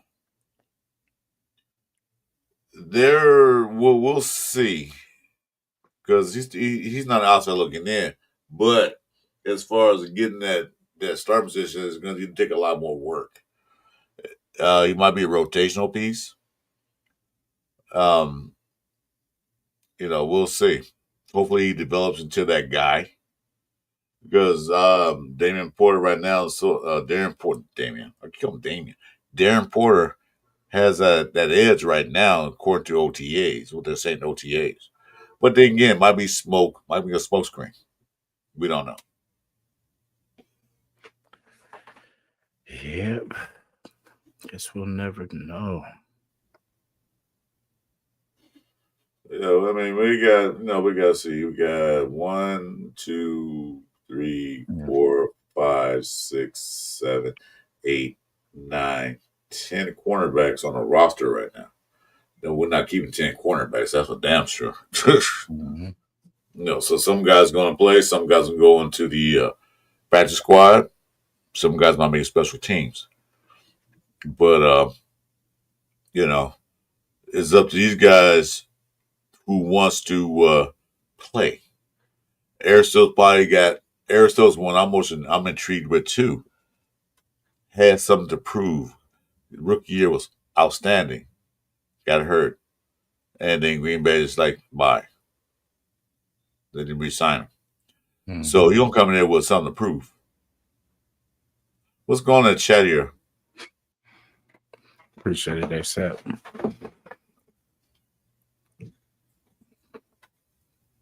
ASAP speaking straight truth in the chat, but Yeah. But yeah, we don't really worry, because like we're all in this thing together. You know what I'm saying? So like, everybody does their thing. And it's not like it's a one-time shot. Like if we, of course, appreciate everybody that watches us live every Sunday, 10 a.m. at the Sunday Morning Pillaging Show. But we appreciate everybody that watches. And then, even if you missed the show live, definitely it's good watch back. You know what I'm saying? Like it has good value where you can always watch it back. There's going to be people gaming. I might be gaming a little bit later too. And then of course we got the Fellas Night Out podcast today, 8 p.m. Definitely check it out. You know what I'm saying? But we're growing. Well, we're doing a lot to hear the chat. See what you guys got to say. So that's what we do a lot. Watch it back. Make sure you come in, you got something to say, hit the comments. Just let us know. And then you think we're doing a lousy job, let us know. If you need to improve, let us know. I take for a grain of salt. I don't take insults. Insult to me doesn't bother me. I heard it all, seen it all, been through it all. You can talk about me if you want to. That's fine with me. But when I talk about the Raiders, then you hit a button. I say, wait a minute. You can say our team suck. I agree with you. Talk to me next year to see what happens. If they suck next year, the Raiders suck. Yes, they did again. But, you guys choose to be here. Thanks for coming in. You can be doing something else, but you chose to be here watching me and Jason. Low God, shout to you, salute. Devontae or Amari Cooper, Raider form? Good question. That actually is, for me, that's kind of it's a close one. Not me. No. Yeah. Not me. And let me guess you're going with Amari. We watch a show, Jason. What I said about Mark Cooper. Yeah. We know what I say about Mark Cooper. And one of the I'll take Devontae in the heartbeat. I will not take Mark Cooper because he dropped passes when he was with us. Oh, okay. I agree. I was gonna say, but that's it. It's a cool. So I'm just putting like the tenure and everything, just everything kind of grouped together with Devontae, like how he ended. You know, of course, his play, and then just the situation, and then Amari. Yeah, I think I'm picking a Devontae on that one too. Well, that's a no-brainer for me. I was like, no way. And I felt like Cooper didn't want to be here. That's the one thing about he never. I could be wrong, like I said, but it just seemed like while he was playing for us, he didn't, or he didn't just look too happy, or maybe that's just his facial expression. You know what I mean? But yeah, it's hard to tell what players want to do, and they can't get in their head. Like I don't, do you want to be here or not? mm-hmm. But you can tell the players who want to be here and players who don't want to be here. You can like see in their expressions. Some want to be here, some don't want to be here. But like I said, Pete Carroll's no nonsense quarterback. Do you want me a rate or not? Nope. Okay, bye. You have a paycheck? Bye. And that's why some people complain about why do you guys 1 or 2 years? Because they're rebuilding something. They know what we need. We got the best we can get. I think they still do a good job. Mm-hmm. They let a couple of guys, then walk out, but a couple of guys decided to get a bigger contract. Go ahead, do what you got to do. It's business. It's all business. People fail to realize it's a sport, but it's business too. I'm gonna do the best for me and my family. I love this team, but the other team want me. They're gonna pay me more, give me more benefits. I'm going over. Like I said, you work for a company, Jason, for 4 years. They're taking care of you. They giving you pennies. They give all that stuff, good stuff. Mm-hmm. You do your job, you do it well. Another company see that, say, I don't want this guy on our team. They're gonna offer you more money, more vacation time, more benefits. You'll be a fool not to take it. You might be loyal to company of it now. Loyalty has a price. It's just like, okay, you're gonna say company, can you pay me what they gonna pay me? No, we can't. Okay, nice working with you. I appreciate you did for me, but I gotta go. Because it's all about me taking care of my family. You gotta look at that aspect. Because, I was with last night. They let Spillane walk. They didn't let him walk. We don't know if they offered him a contract or not. They might have let him walk, but we don't know for sure they offered him a contract. But wasn't enough. He chose a better contract. Remember now, he's a brand new father. Just had a baby was with the Raiders. So he got thinking about his baby's future. So they what they have to do. Now, where would Spillane fit on our linebacking crew now? Like with what we have now, like where would he fit in there? It's hard to say because we have to see what the defense is going to bring. Because I don't think it'll be the same defense we ran last year. Mm-hmm. Pete Carroll's going to have a lot of influence on that with Patrick Graham. That's why he kept Patrick Graham. So your defense is good, but I'm going to tweak it a little bit better. So we got to see what defense. I'd say a lot of these questions can be answered after first 2 games of the season. I don't count preseason because you got a lot of rookies and you got a lot of people trying to make the team. They might ball out in preseason, but come regular season, they're not the same. So when we see how defense works in a regular season where it counts, then we'll know. Pete Carroll will know, say, okay, we need to improve that position. Let's look at some cuts. Let's look at some free agencies. Let's look at something. And then next year we do the same thing. Look at the draft. Look at other free agents. So right now, this is more of a filling out period for Pete Carroll and the staff. Zamir, I want to see in preseason. That's somebody I want to see him like take the majority of the snaps. I want you to be the number 1 back in preseason. Oh, you will see. Yeah, and if he can't, then we see what we got. But that's gonna if maybe this will get him into a rhythm. You know what I'm saying? Like let him get into a rhythm to where when he gets in the season, he's got a feel for it already. I'm still trying to work with the guy. I'm still trying to try to get him better because if people have talent, like you have to squeeze that talent out somehow, some way. So we're gonna try to figure this thing out with him, and I just hope that because something's telling me not to give up. Something's telling me not to give up on him. So, like I said, this is it for me. This is the year for me. This is the last year for Zamir for me. You know what I mean? I'm being generous. I'm being very generous by saying this is the last year. So we will see. I just want to see. It doesn't have to be anything crazy. Just show you can hit the holes. Be precise. Be an assassin out there. Hit the holes. Don't be dancing around and dicking around. Get it done. He don't dance. Well, he don't dance anyway. The man has 2 left feet. But he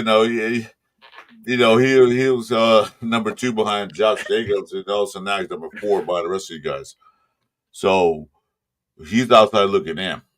You'll see him in the preseason. You'll see about him more than him and McCormick and probably I don't know who else they got. Collins. Collier. They got Collins, whatever his name is. You're gonna see more of it in preseason. Show me something.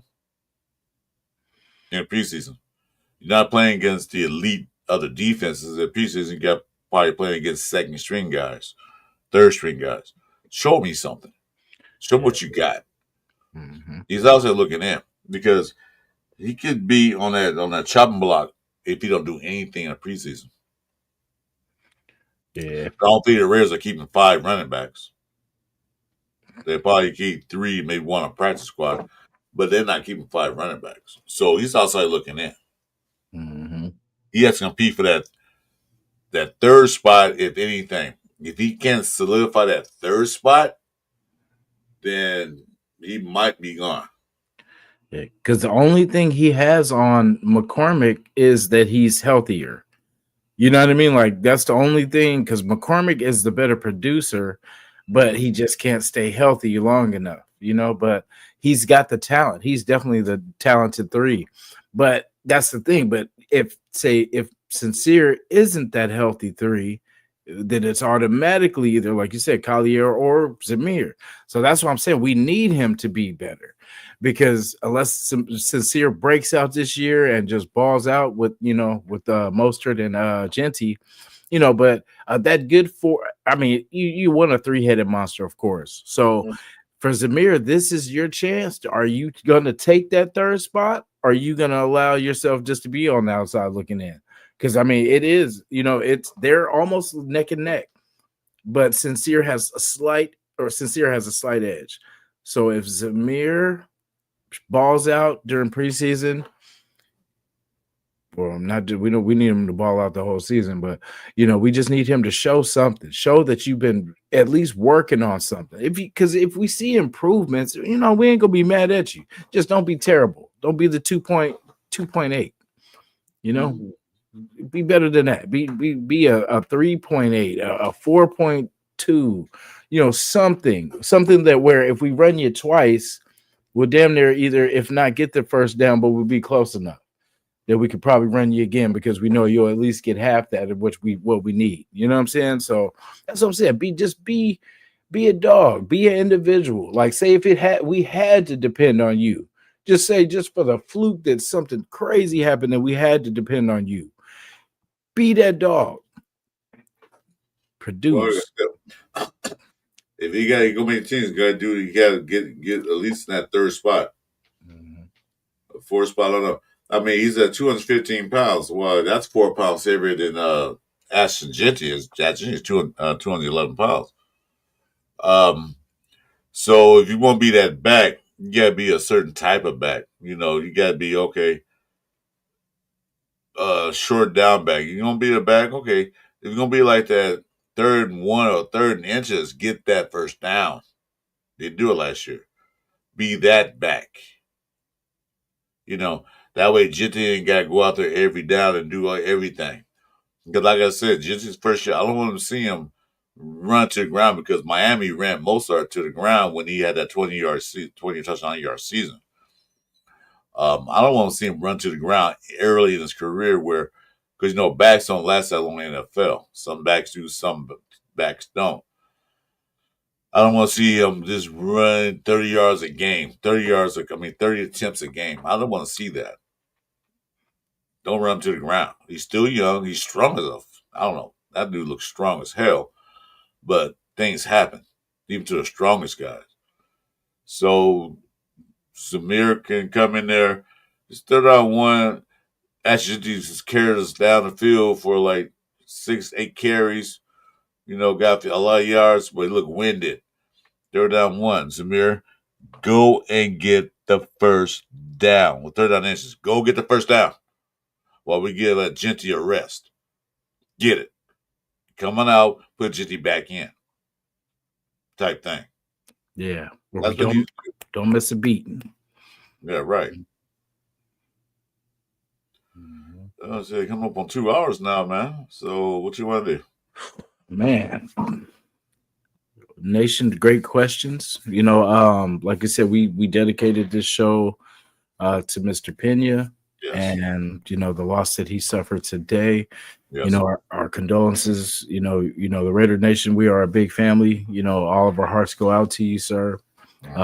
We wish you safe travels as you go to and forth. We hope that God can bring healing in this trying time, so you can do what you need to do, stay focused, handle what you need to handle, and hope you get to a safe place where you can grieve peacefully, and in a good space. So.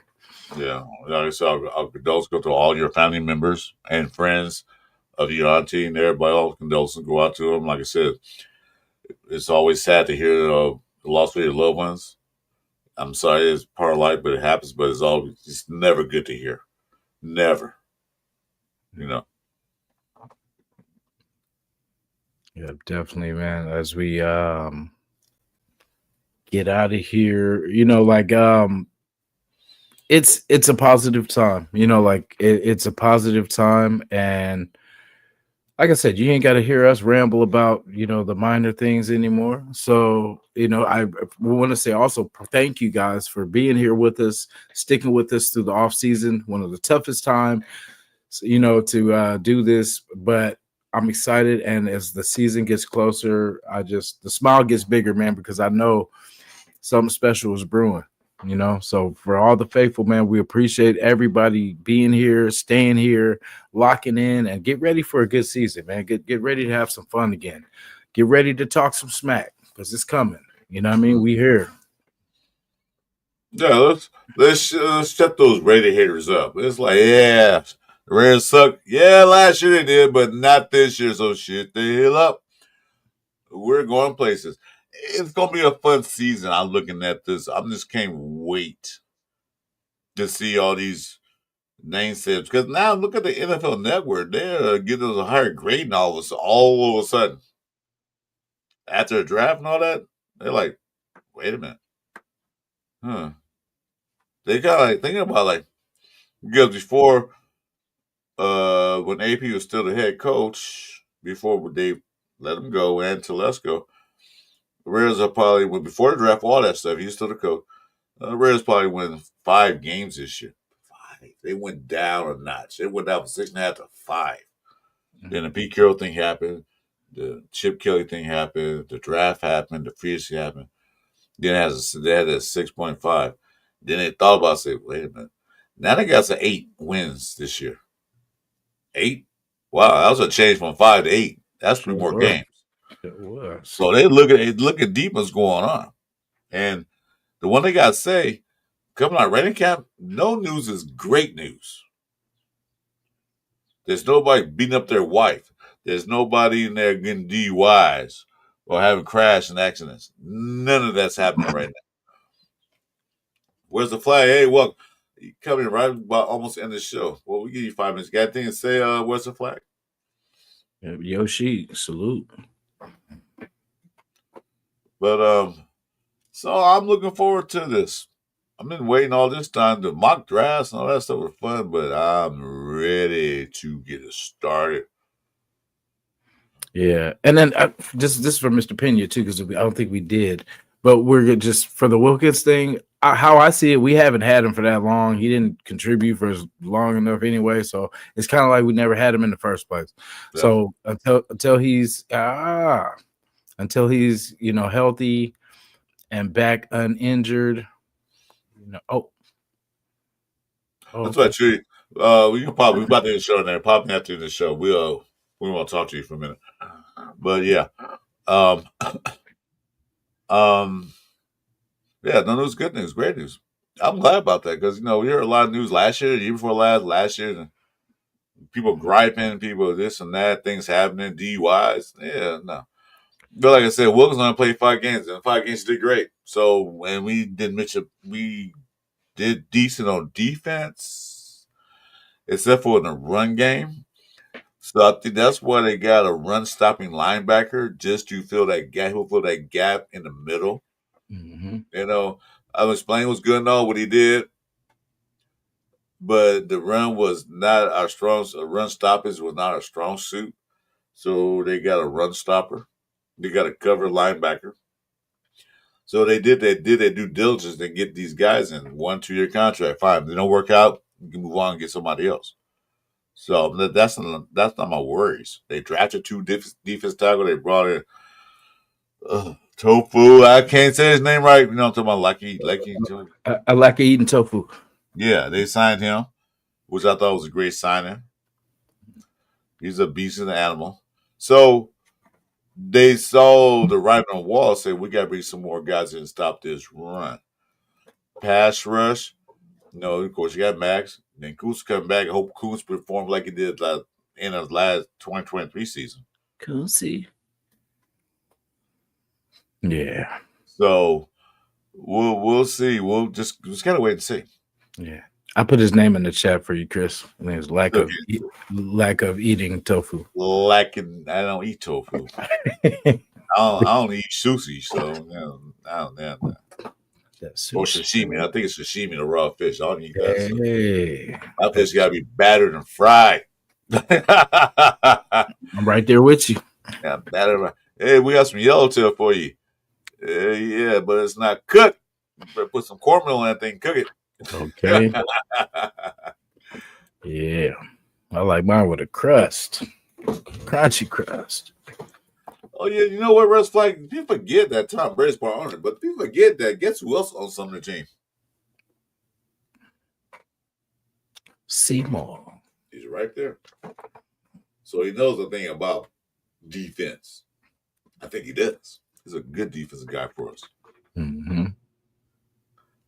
Yeah, exactly. Yeah. Well, yeah, grilled fish is good, but like I said, nope. It goes good with wasabi. Look, dip that thing in some batter, then fry it, and give me some red rooster hot sauce, and I'm good. And Twan, welcome to the stage, brother. Hey, what's good? Good morning to everybody. Well, since you know, man, about to keep the show going. What's up, brother? What's going on with you, man? Just talking, just waiting for that season to get the training camp. Wait for that. Put the pads on. We're for some football. Okay. It was so bad last night. I actually watched some Canadian football. Like, what the hell am I watching? Canadians. There's some football somewhere. Always football all year round. So what's going on? What's your take? What do you think? On what specifically? What's coming up? I mean, Wilkins, we can talk till our ears fall off, but we already know what's going on and everything. But what do you think about everything? It's training camp. It's training camp. Training camp's coming up. There's a lot of battles because of where our roster is. There's a lot of battles because of where our roster is. I'll just say it like that. Our roster is not where it needs to be in terms of being a consistent competitor. And we have a lot of young players that we're putting in a lot of key roles. I said that last year. I think the reason why, part of the reason why, our record was what it was because we were counting on a lot of young people to, you know what I'm saying? And I mean, when I say young, I'm talking about cheap labor, rookie contracts. We were counting on a lot of those guys to pan out for us. We were hoping JPJ panned out for us, rookie year. Thank God, JPJ is who JPJ is, and I think that he will continue to be that, and maybe be, get ready for it, because I think he might be one of the top centers in the league. We were counting on, our running backs to get it together, you know what I'm saying? And they were young. We were counting on Sincere McCormick and and UDFAs to handle, you know what I'm saying, a big load for this team. So we're young, and when you look at, I think a lot of people, overall in the census are worried about our corner room, and what is our corner room? Young. Yeah. You know what I'm saying? And the vet that's in there, I think he should be, just my personal opinion, the vet that's really in there, I don't even think he should have been on the team. And that's Darnay Holmes. So, you have a lot of young guys we're going to be counting on. Darnay Holmes is going to take over that Hobbs position in the slot. Like I said, people that overlook what he did. He's not as flashy. He doesn't tackle as well as Hobbs. I don't think anybody that's Hobbs can do that. But what I'm saying is that his stats were just as good as Hobbs was. Our problem with Hobbs was that he can stay on the field. We need somebody that's going to be out there, dedicated, because we don't need that play 4 games and you're out for 11 games and you're back in for the last 3. We need to have a good team. You got to be consistent with consistent players, and like my boy Jason said, head coaches consistently. Don't get a head coach for 1 year, 2 years, and fire them, and then try to do it again. We need to stay consistent. And as far as the young team, all right, well, we're young, good, that's fine. This, like I said, this is a tryout season for this season. I hope they win some more games than they did last year. But you're gonna see, okay, you know what? Next year, I know what this team needs now again. It's going like this. We got to improve on this part. This part got to be improved on that part. Free agency, draft. That's what we're gonna do. And it's we know that it's also any given Sunday. So I'm not saying I'm not saying I'm completely canceling out the season, but I'm just personally. I'm more looking at this training camp. I'm looking more at this preseason because we're so young. And like I said, we were, another name that we relied on last year was Glaze, a rookie, and he panned out. So, and I think he might, he's on that trending just like JPJ, but they're all young. And because they are young, that's where all the young guys finally get there, get to rank themselves. And again, our head coach is the preacher and the bishop of this, and that's compete. So, it's going to be competition, and I'm excited to see where these corners finally, shape up. I want to see where these linebackers finally, shape up, veteran and the guys that we drafted. Because I think with our linebackers, we will see competition even from the top side. You might not see a Landon Roberts, you may not see, I'll say Pratt, but behind all that, it is a competition. Devin White's going to be in competition. Michael Barrett's going to be in competition. And that's, and then the Berg brothers, you know what I'm saying? The Eichenberg and the Lindenberg is going to be in competition along with Gaynor. So I'm more excited for that section of the season, even more than the 17 or the 18 weeks per se. Well, like I said, we don't know how it's going to shape up to who's going to start. My thing is who's going to finish. But like you're saying, there's more competition than we had in the past few years. We had players that got to compete for their job. It's not like you come in there and you all want the presumptive starter. Because ESPN put a report like these are the presumptive starters for the Raiders 2020 season. That's going to change. Right now, we know few positions that we know going to be the starter. A quarterback, we know who's going to be the starter. Running back, we know who's going to be the starter. Tight end, we know it's going to be a starter. We know it's going to be a starter at left tackle. Also, we know those. But the other positions like the linebackers, the defensive backs, stuff like that, the right guard, left guard, we don't know who's going to start there. So it's still competition no matter if you're a starter or not. Who would say that Geno Smith can be able to AOC? Probably won't happen, but who's to say that happens? You know what I mean? Now it's crazy because I said that last year about Minshew taking Aiden's job because I was like, "There's no way in hell Minshew would start over that." Take his job. They gave him a job. Well, yeah, but that was crazy because I was saying like, there's no way that Minshew would start over. You know what I mean? Like unless Aiden sucks maybe the first 4 games or so, then they might, But then I had no idea that was going to take place, and we see what happened. So, well, I think along with that, Jason, I think to be honest with you, trying to really understand that stage of where we were, with the team, I think it was a lot of politics and I think politics, and I'll say this just as a phrase, politics will have you lose games.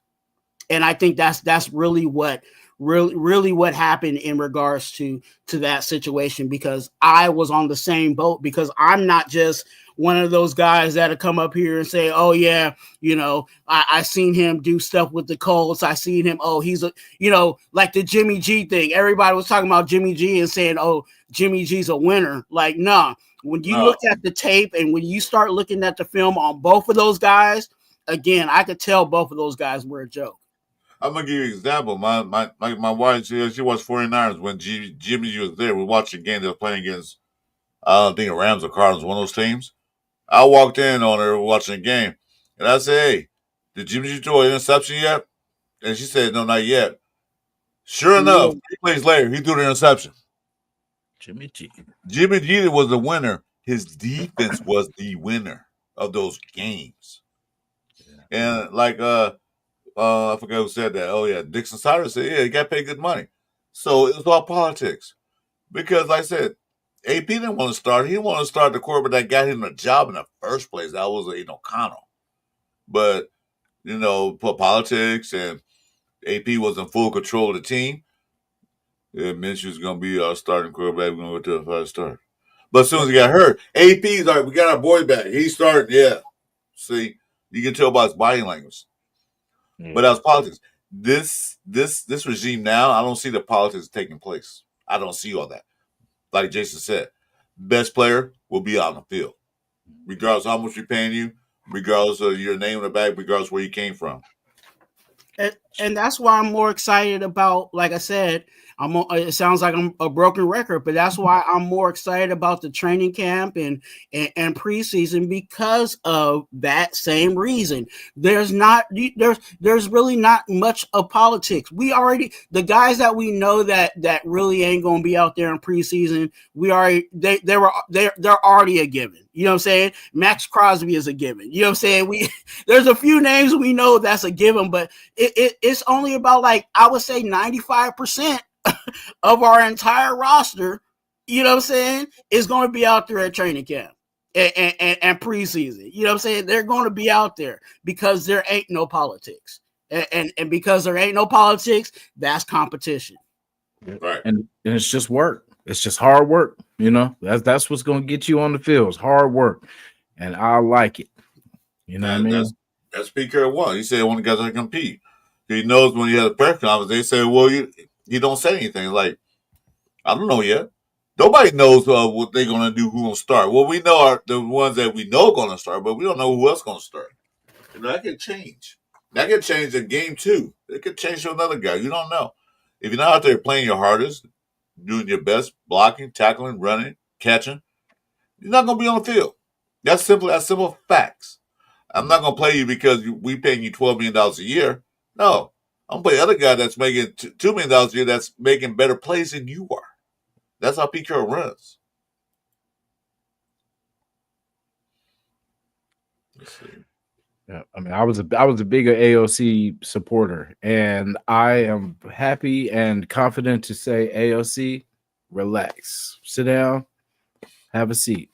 We got this. You know what I mean? Like I feel confident with Gino. You know what I'm saying? Just as far as what he can do, he can make the throws. You know what I'm saying? Like he has the arm talent. You know, as we throw that word around, arm talent, but. I think again, you know, even going back to that divide there, AOC, and I've said it, and I've been on record too, you know, in the same thing. I think AOC was the better quarterback. You know, the only thing that made Minshew a little bit better was because our O-line stank so much that they needed to try to put some deodorant on it. And Minshew was that deodorant because he was somewhat more of a mobile quarterback. But if you, again, like, you know, and I've been saying this too, is on whoever is under center, you got to build. And if you build that O-line, it doesn't matter if that quarterback is a statue or if that quarterback is a mobile quarterback. Mm-hmm. It should, a mobile quarterback should not have, the leg should never be a need. It should just be an accessory. Necessity, yeah, exactly. It should be like, if we need it, we can use it, but we shouldn't have to use it. It should be a pair of earrings, not pants and a shirt. You know what I'm saying? You need pants and shirt. You know what I'm saying? But them earrings, you don't necessarily need those. You don't have all that stuff. Yeah, it looks good when you know what I'm saying, when you pull them out every once in a while. You know what I'm saying? And that's how that's how a mobile quarterback should be. Yeah, because they say it's mobile quarterback. Yeah, he shouldn't have to be that way if the line can block. And another thing, like last year said about JPJ, they drafted him as a guard. He was a center through most of his college career. So why you put him in a guard? I understand they do that. Sometimes they get better training at guard, but he was a proven center in college. So they brought him as a guard. He struggled a little bit in the beginning because he really didn't play guard. Then they moved to center. What happened? Our running got better. Our pass blocking got better. So what they do? He's starting center automatically. So we know who's going to start at center. There's going to be no guessing game. No, we know who's going to start at left tackle. No guessing game. Glaze, more likely will start at right tackle. No guessing game. Only guessing game to worry about was 2 guard positions, right and left. And which they, I heard they put Mumford at, was it left guard? Left guard. They put him at left guard. Yeah, because that's what he played in college. He played in college, most of his college career at left guard. And then they moved tackle because the tackle got hurt. So he said, I'll play right tackle for you. So Reyes thought, hey, we drafted this guy to play right tackle. Well, yeah, but he actually was a guard. If you looked at the research, he played most of his career as a guard. He's one of the highest ranked left guards in the college days when he was playing that position. So now they put him back in his true position. Let's see how that pans out. You know. So they got a lot of decisions to make at the guard position. So I think what's his name, Miller and Glaze, pretty much got that sewn up, but one never knows. One never knows. Yeah, I think we're, you know, again shaking that O line up, figuring out who works, and I pray, and I'm saying the word correctly. I pray that they identify by preseason who our starting 5 is. Yes. Yeah. We don't need to have this, you know, and I said it, you know, during that time of McDaniels, I'm tired of seeing the musical chairs, especially on our O-line. You know what I'm saying? There's something special in regards to our O-line being there together and having that consistency. You know what I'm saying? Even as early as year 1, because again, this is year 1 for this offensive line under Pete Carroll. Mm-hmm. So, yeah, because you build up an offensive line by having consistency. Because The right tackle got to know what the right guard's going to do in this situation. If they play together for many games, they don't have to guess. They just know what it's going to do. Both sides. The center knows what his two guys on the side of him is going to do in a certain position, situation. They know they see Chris Jones coming up the middle. He knows what the right guard is going to do or left guard is going to do. But if you got guys keep changing everything, they're like, they're going to sound like lost. Like, well, what do we do, boss? Type of thing. But if you play consistently, you get that feel like, I know what he's going to do. It just happens. They got to stay together for some games. They can't keep changing every 3 games. Only we do that is somebody get hurt. Of course, that's understandable. But in that, keep it consistent. Yeah. And then the first and second time you play these teams, like say, the Chargers, Chiefs, and Broncos, first time you play, you start to learn the tendencies. The second game you play them, you're like, okay, I've watched the games and I've learned from that last time. You know what I mean? That's the parts that are important about being consistent. Because I forgot who that was that they were in for one game and then we had a whole nother lineup for the second game. So it was nothing to compare to, nothing to grow on. That consistency does matter. Yeah. They gotta stay together through the whole season, barring injuries. They gotta play. ASAP crazy. I hope, and he was talking about Kappa. I hope that's not the politics on the O-line, because I've been hearing, and a lot of people are I don't think he's getting his name talked about a lot, and that's Meredith. Meredith was one of the higher ranking, guards coming out of last year for us. So it might be a situation where Kappa is a rotational guard, but we'll see. We'll see, because again, that can be some politics, because we know Kappa is a spy tech. You know what I'm saying? Him and spy tech was fond of Kappa. You know what I'm saying? Coming to this team. I think Brady too, though. I think Brady kind of vouched for Kappa too, which kind of really trumped for me spy tech. You know what I mean? Because I'm like, this is somebody that Brady, won the title with, and had to depend on him being, what I'm saying, like his protector. So that's I'm just banking on that fact that okay, well, Brady thinks he's still got a little bit in the tank, because remember, like Tom Brady dictated his front line for a long time. You know what I mean? He was very vocal about the people that he had protected him. And it was kind of, and he was winning championships. So really at that time, it was kind of hard to tell him no. And he was successful and he backed it up. So that's what I said. I'm hoping that he knows enough about it. And it's just like him coming off injury, that's why he was, pretty much bad last season. Yeah. Let's say he played for Cincinnati. He was hurt most of the year, but I think all the year.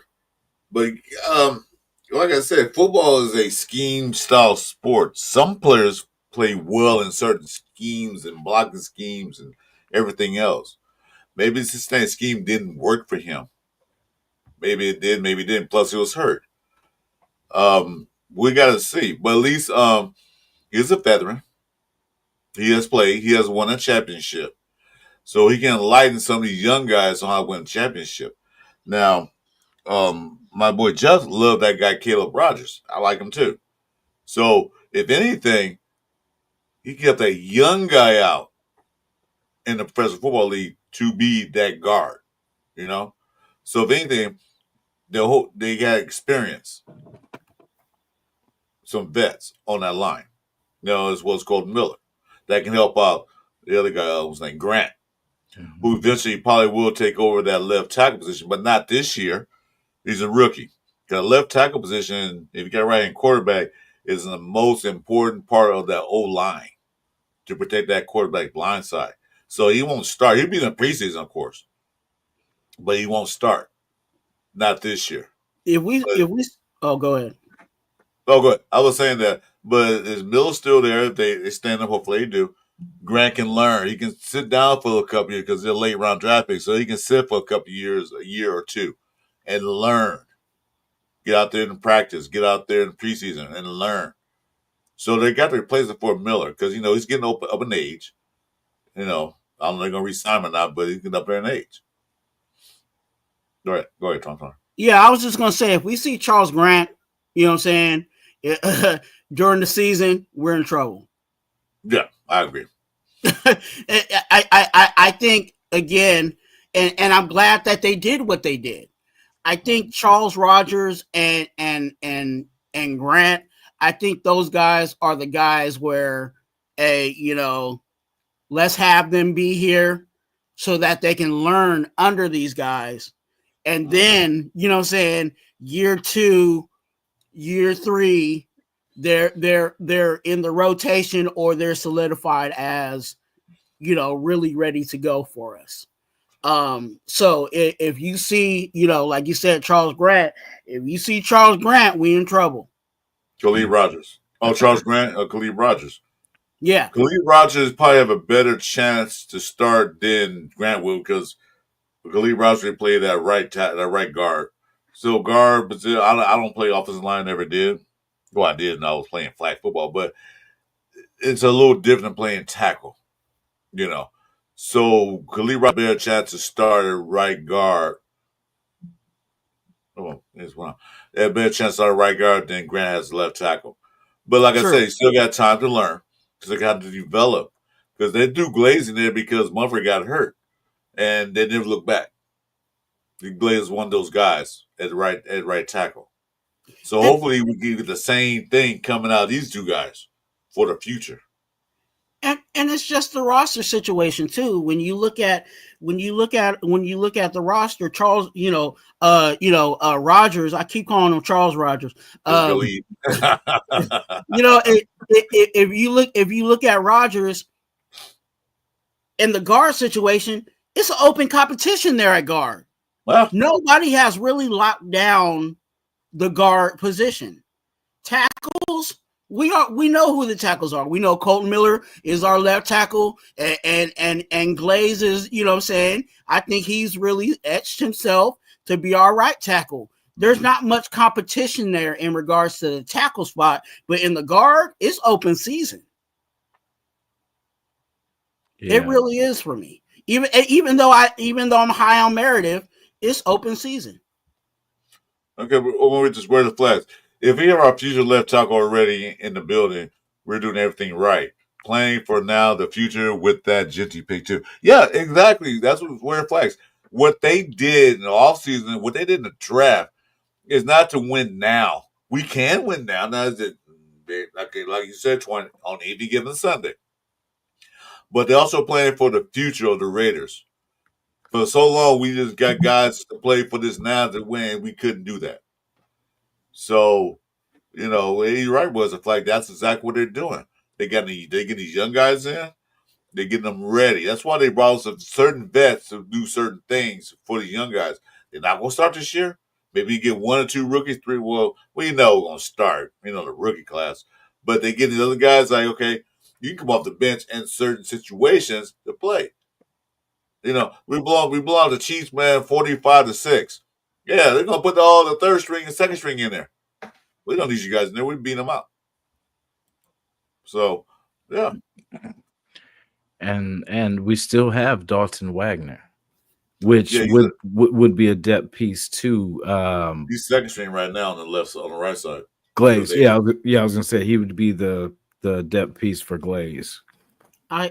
With Dalton Wagner, just my personal opinion on it.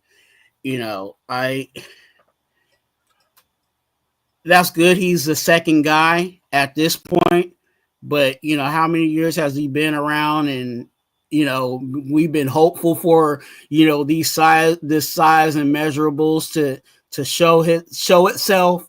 You know what I'm saying, on a week 1, week 2, week 3 basis. So hopefully he's got it this year because I don't know how many years he's been in the basement. You know what I'm saying?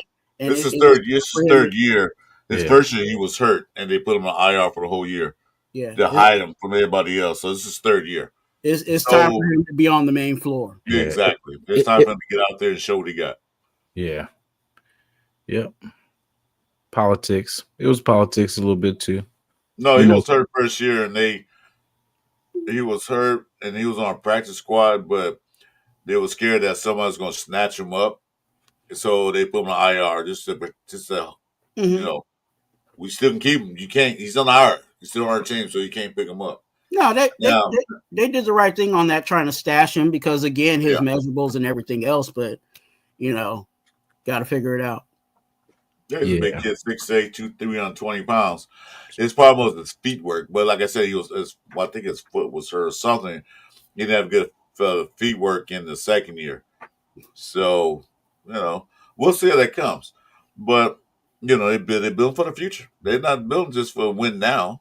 Because in that case, if they're gonna do that, they might as well pay all these free agents all that money and try to win now. Not doing that. We're not trying to buy a Super Bowl. We're gonna win one. We're gonna earn it. We're not gonna buy a Super Bowl like some teams have done in the past. Yeah. Yeah.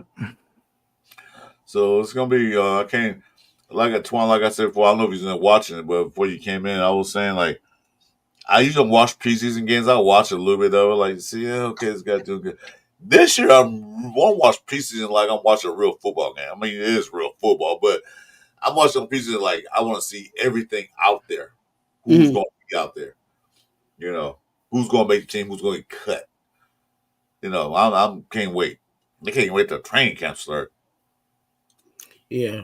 And I know some people that are like that because of their routine.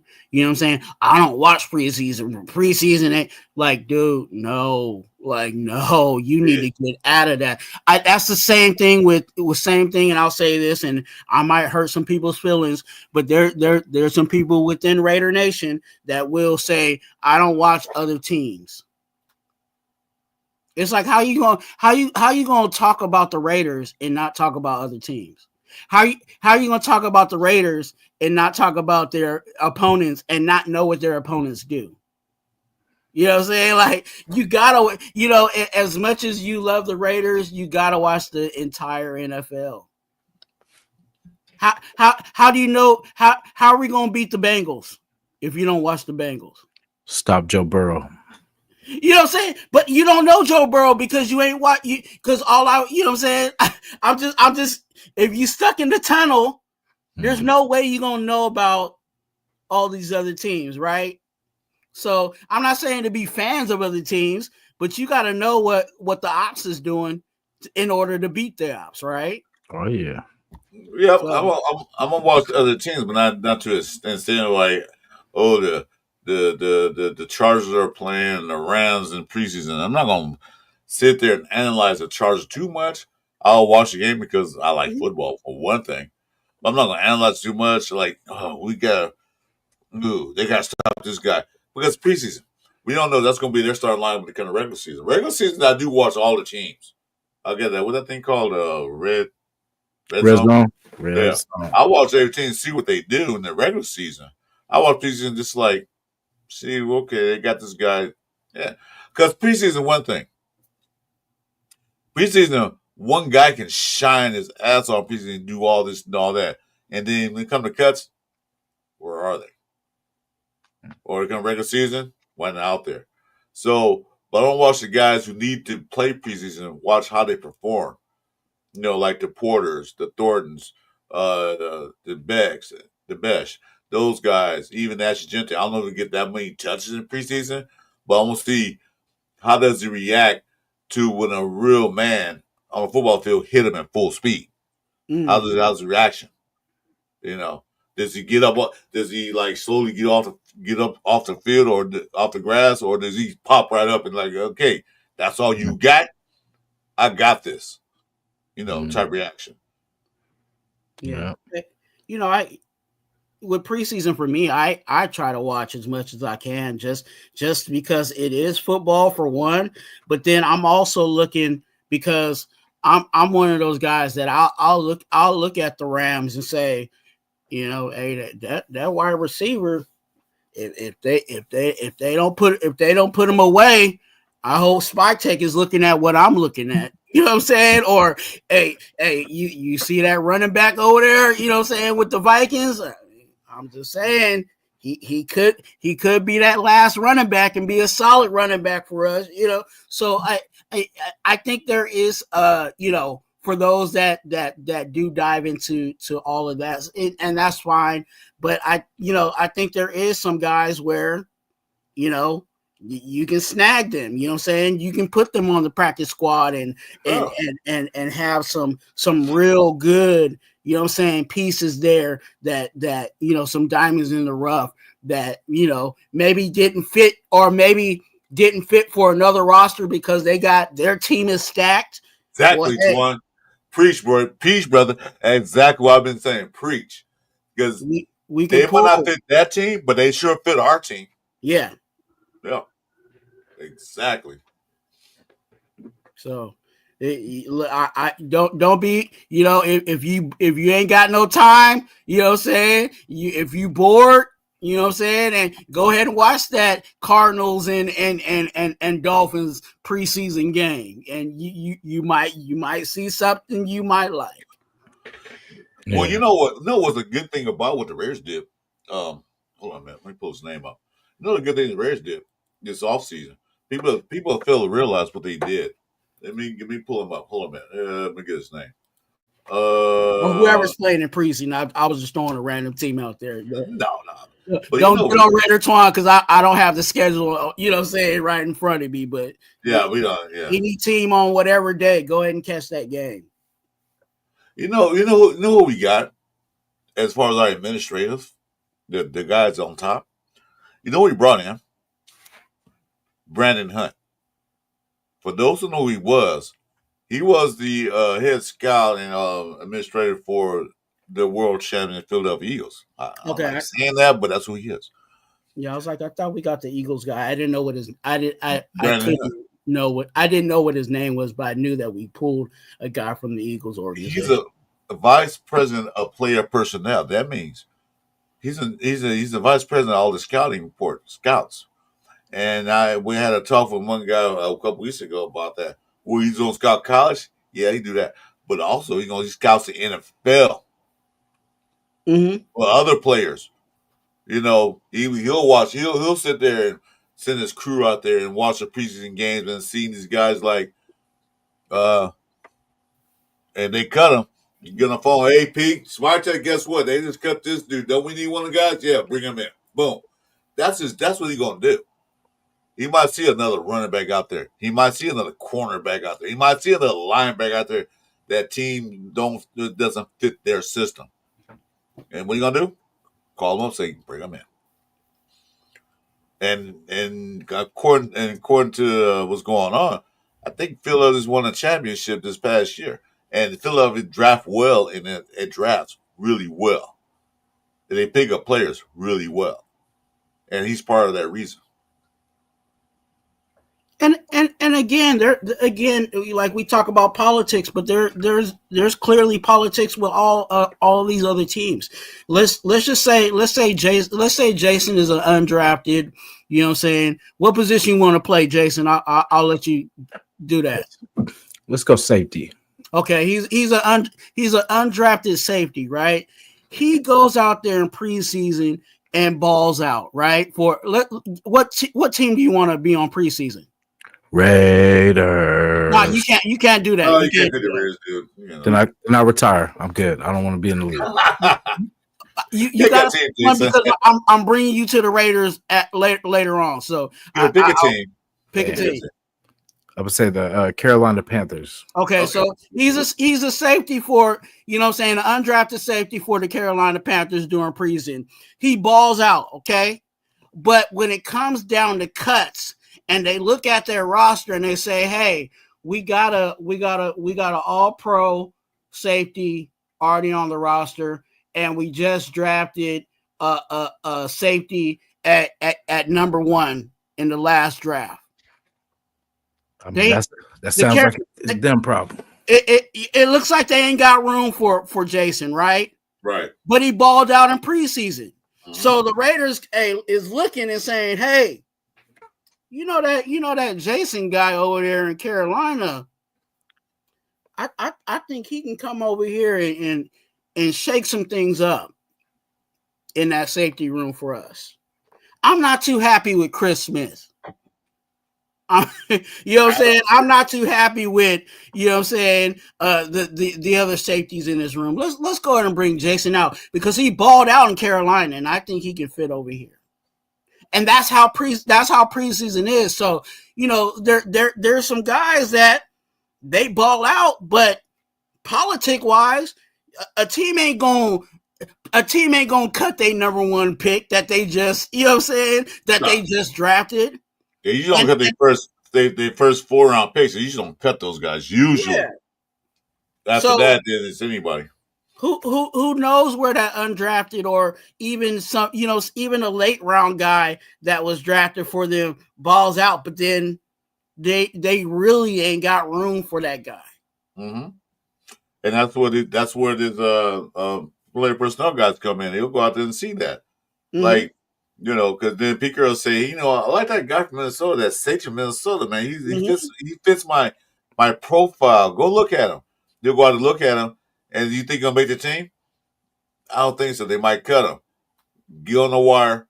As soon as they cut him, bring him in. You know, that's how it has. That's what, because basically preseason is an audition for the draft picks, second round, third round, everybody else, second year players, third year players who are trying to make a team, and UDFAs. It's an audition to make the team because it's 91 people on team. They gotta cut 30 is it 53? They gotta cut 38 people. No, 53. Yeah, they gotta cut 38 people off the roster. That's a lot of players. So they got to get it right. Yeah. And even further, you don't forget the pedigree, right? Let's just and let's go with Jason. Name a college. Jason. Cal.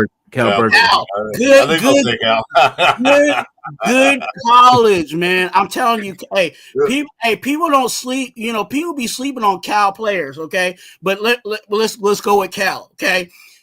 He's a safety out of Cal, and you know what? Let's just say that our defensive coordinator, you know what I'm saying, knows the coach, that the defensive coach over there at Cal, and they run the similar defense, right?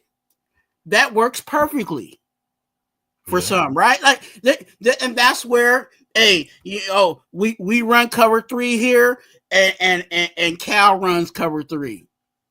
So that means when Jason comes over, you know what I'm saying, there might be some words that are different, but the motions are pretty much the same. So that means he has a better learning curve. You know what I'm saying? He's already a step up in the game, and he barely put on the silver and black. So you got some of that going on even in preseason, where there's a guy all the way in Carolina or a guy all the way in Wisconsin that's running the same system or a similar system to what we're trying to do here. Hey, Ray, man. That guy. Appreciate you. Yeah, but you know, we got to look at the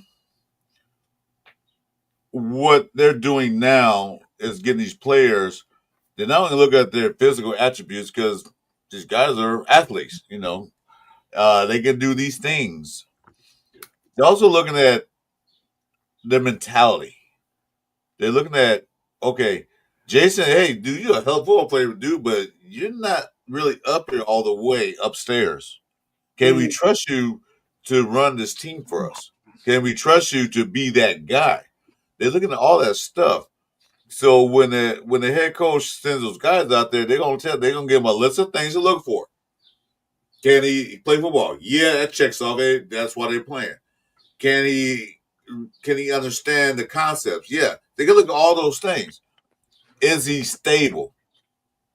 I I mean, but what is stable? You know, what is Oh, stable? stable is not beat up your wife.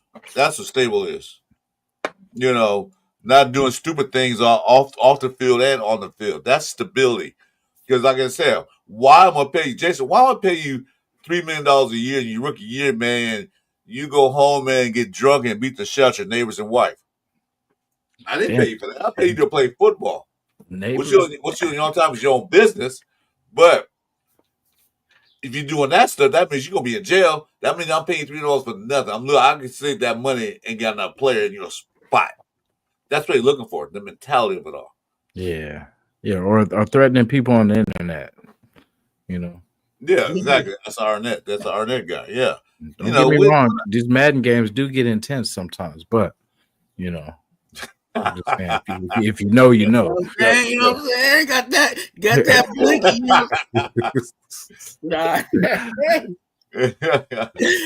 Oh man. Well, you know, it's gonna be all good. And I did watch Mr. 805 today. He made some good points on his show about the Christian Wilkins. I won't go into too much details because I'm beating a hammer with that. Enough is enough. We'll see when season starts, what's gonna happen. We'll wait, but if you don't get a chance to watch 805, his show about what's coming up, great show. Appreciate it. And 805, I'm gonna send you another invite, dude, for next week's show. So you got to come on. We're big fans here at the Sunday Morning Pillaging Show at 805. So please come through next Sunday. You know what I'm saying? We will be a featured guest. Yes, we need to lock you in, definitely. But anyway, send me a Instagram post. I'll send you one too. But anyway, time is almost 3 hours. Ray Tron, what you got going on coming up? Man, I got actually a few things coming up. I have a player that a lot of people I think people are not giving him the respect that he needs.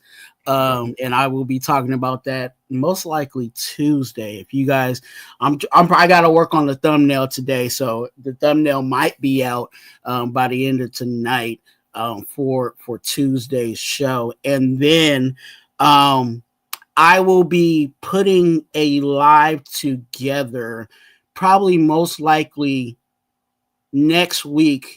Of this day, so actually on Sunday, because the 27th is actually when I did my first live.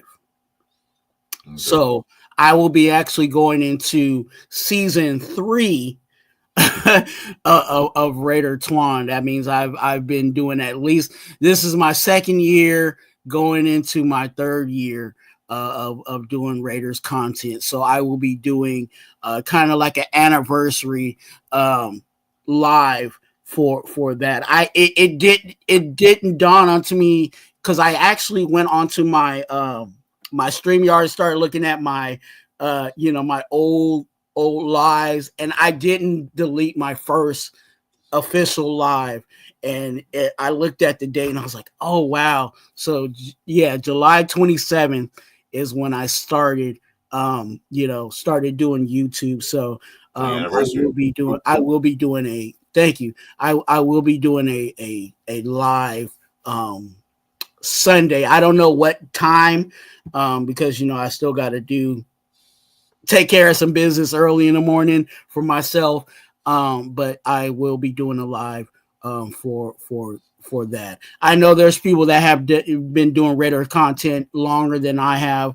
I know, and anything like that. It's not like I'm trying to boast or brag on that, but I do like to celebrate my successes, along the way, big or small. So, the 27th is the date for that. So at least definitely those 2 lives, but stay tuned because I'm kind of working my way up into the regular season where I will be pretty much at you almost every day, if not every other day. So Tuesday for sure. And then I might do something maybe Thursday. But Sunday I will be having a live for that. And I'm not sure if I'm going to have special guests where I just have invite only guests come up. or whatever, but it might just be an open panel. We'll see how I feel about it coming up to that, but stay tuned for those Tuesday and Thursday for sure on Radar 21.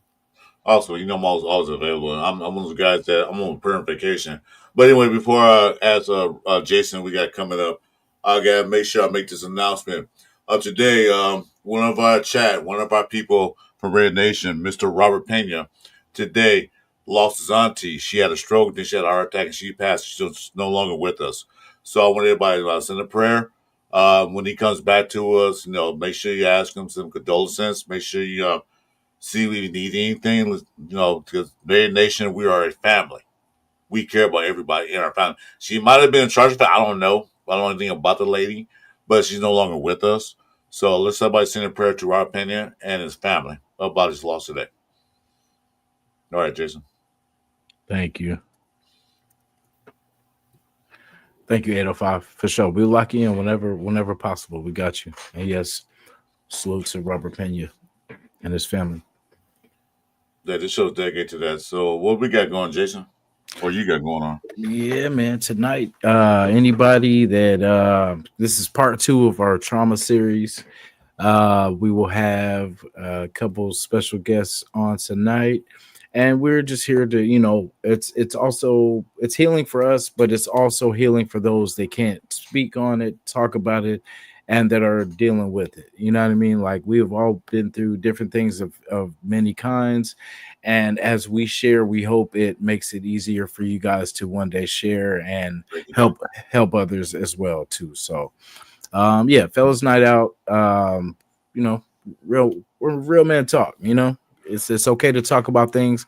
I know, you know, for a lot of us it's uncomfortable to talk about things, but for us to reach others and be able to help others, we have to talk through it to get to it, you know. So fellas night out tonight at 8 p.m.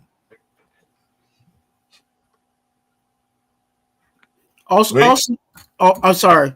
Also, you guys know that I consider myself to be the chaplain of the nation. So if there's anything, again, if you guys, because again, I don't know everything because I'm not, you know, hawking everybody's business, you know what I'm saying?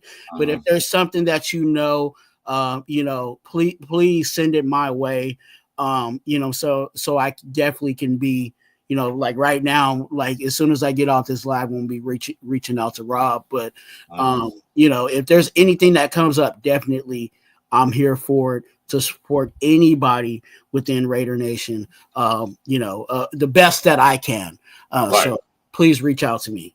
That's all you can do. Because like I said, when he broke the news up, our challenge kind of went to a pause, like, and we was like kind of like didn't know what to do, shell shock.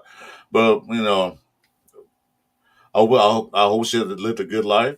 You know, it's hard losing a loved one. Period. You know, it eventually going to happen. Unfortunately, we're humans. We don't live forever, but it's still hard to lose somebody that's part of your family or a friend that been in your life for a long time. So, like I said, condolences. And I feel bad for him, but you know what? She's resting in paradise right now. With that being said, this show is dedicated to Robert Pena. The whole show dedicated to him and his family. Let you guys know that. Tonight I'm gonna try to be on with Jason, depending on how I feel about this cooking these beef ribs tonight. Got smoking for like 6 hours, and they only grill right now. I gotta watch them. Now let's see what happens. Jason, you still got your plate here, man. Right now it's growing to a tree. It has green peach fuzz on it. I'm waiting for it to come down and get it. Hey, I'm gonna have a stack of plates in the freezer, in the deep freeze. Your plate right now, I say for you, man, has ingrown penicillin, so you know you can eat and get healthy at the same time. Yeah, man, hey, you the master chef, so I know more to come.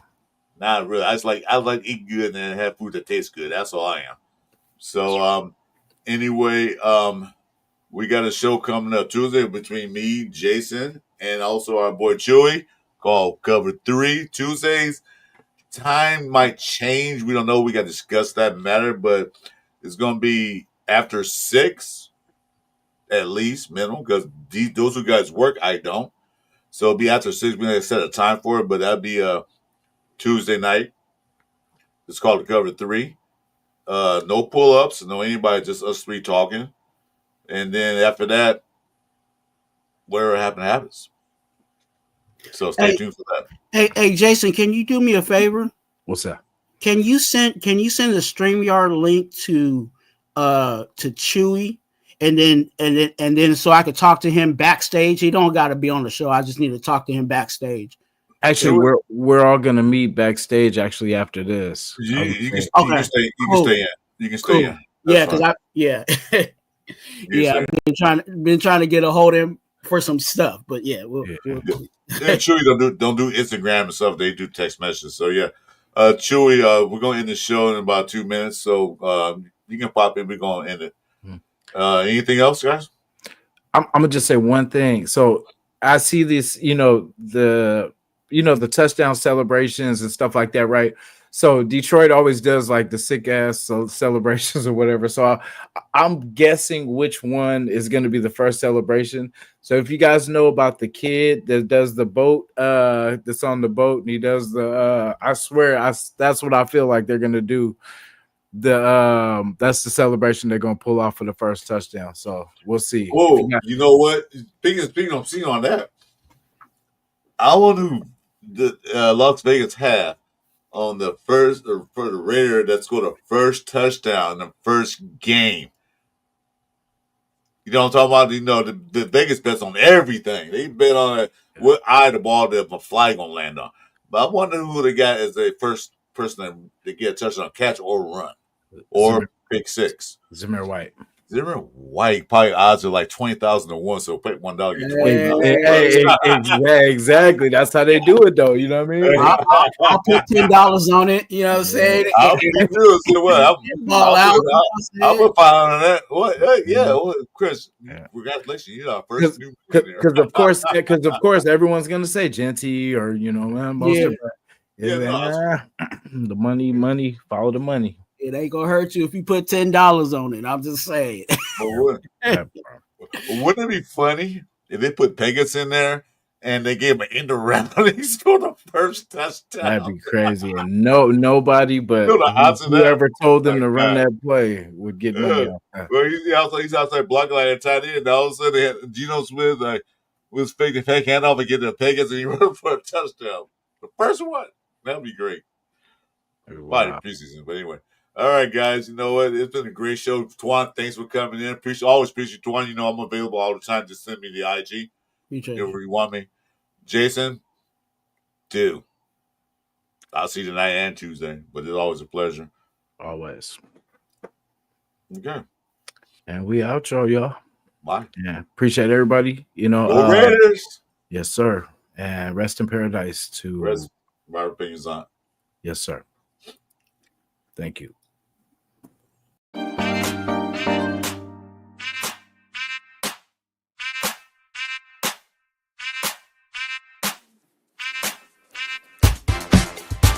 It's the Sunday Morning Pillaging Show. Chris for Raiders. Wait a minute.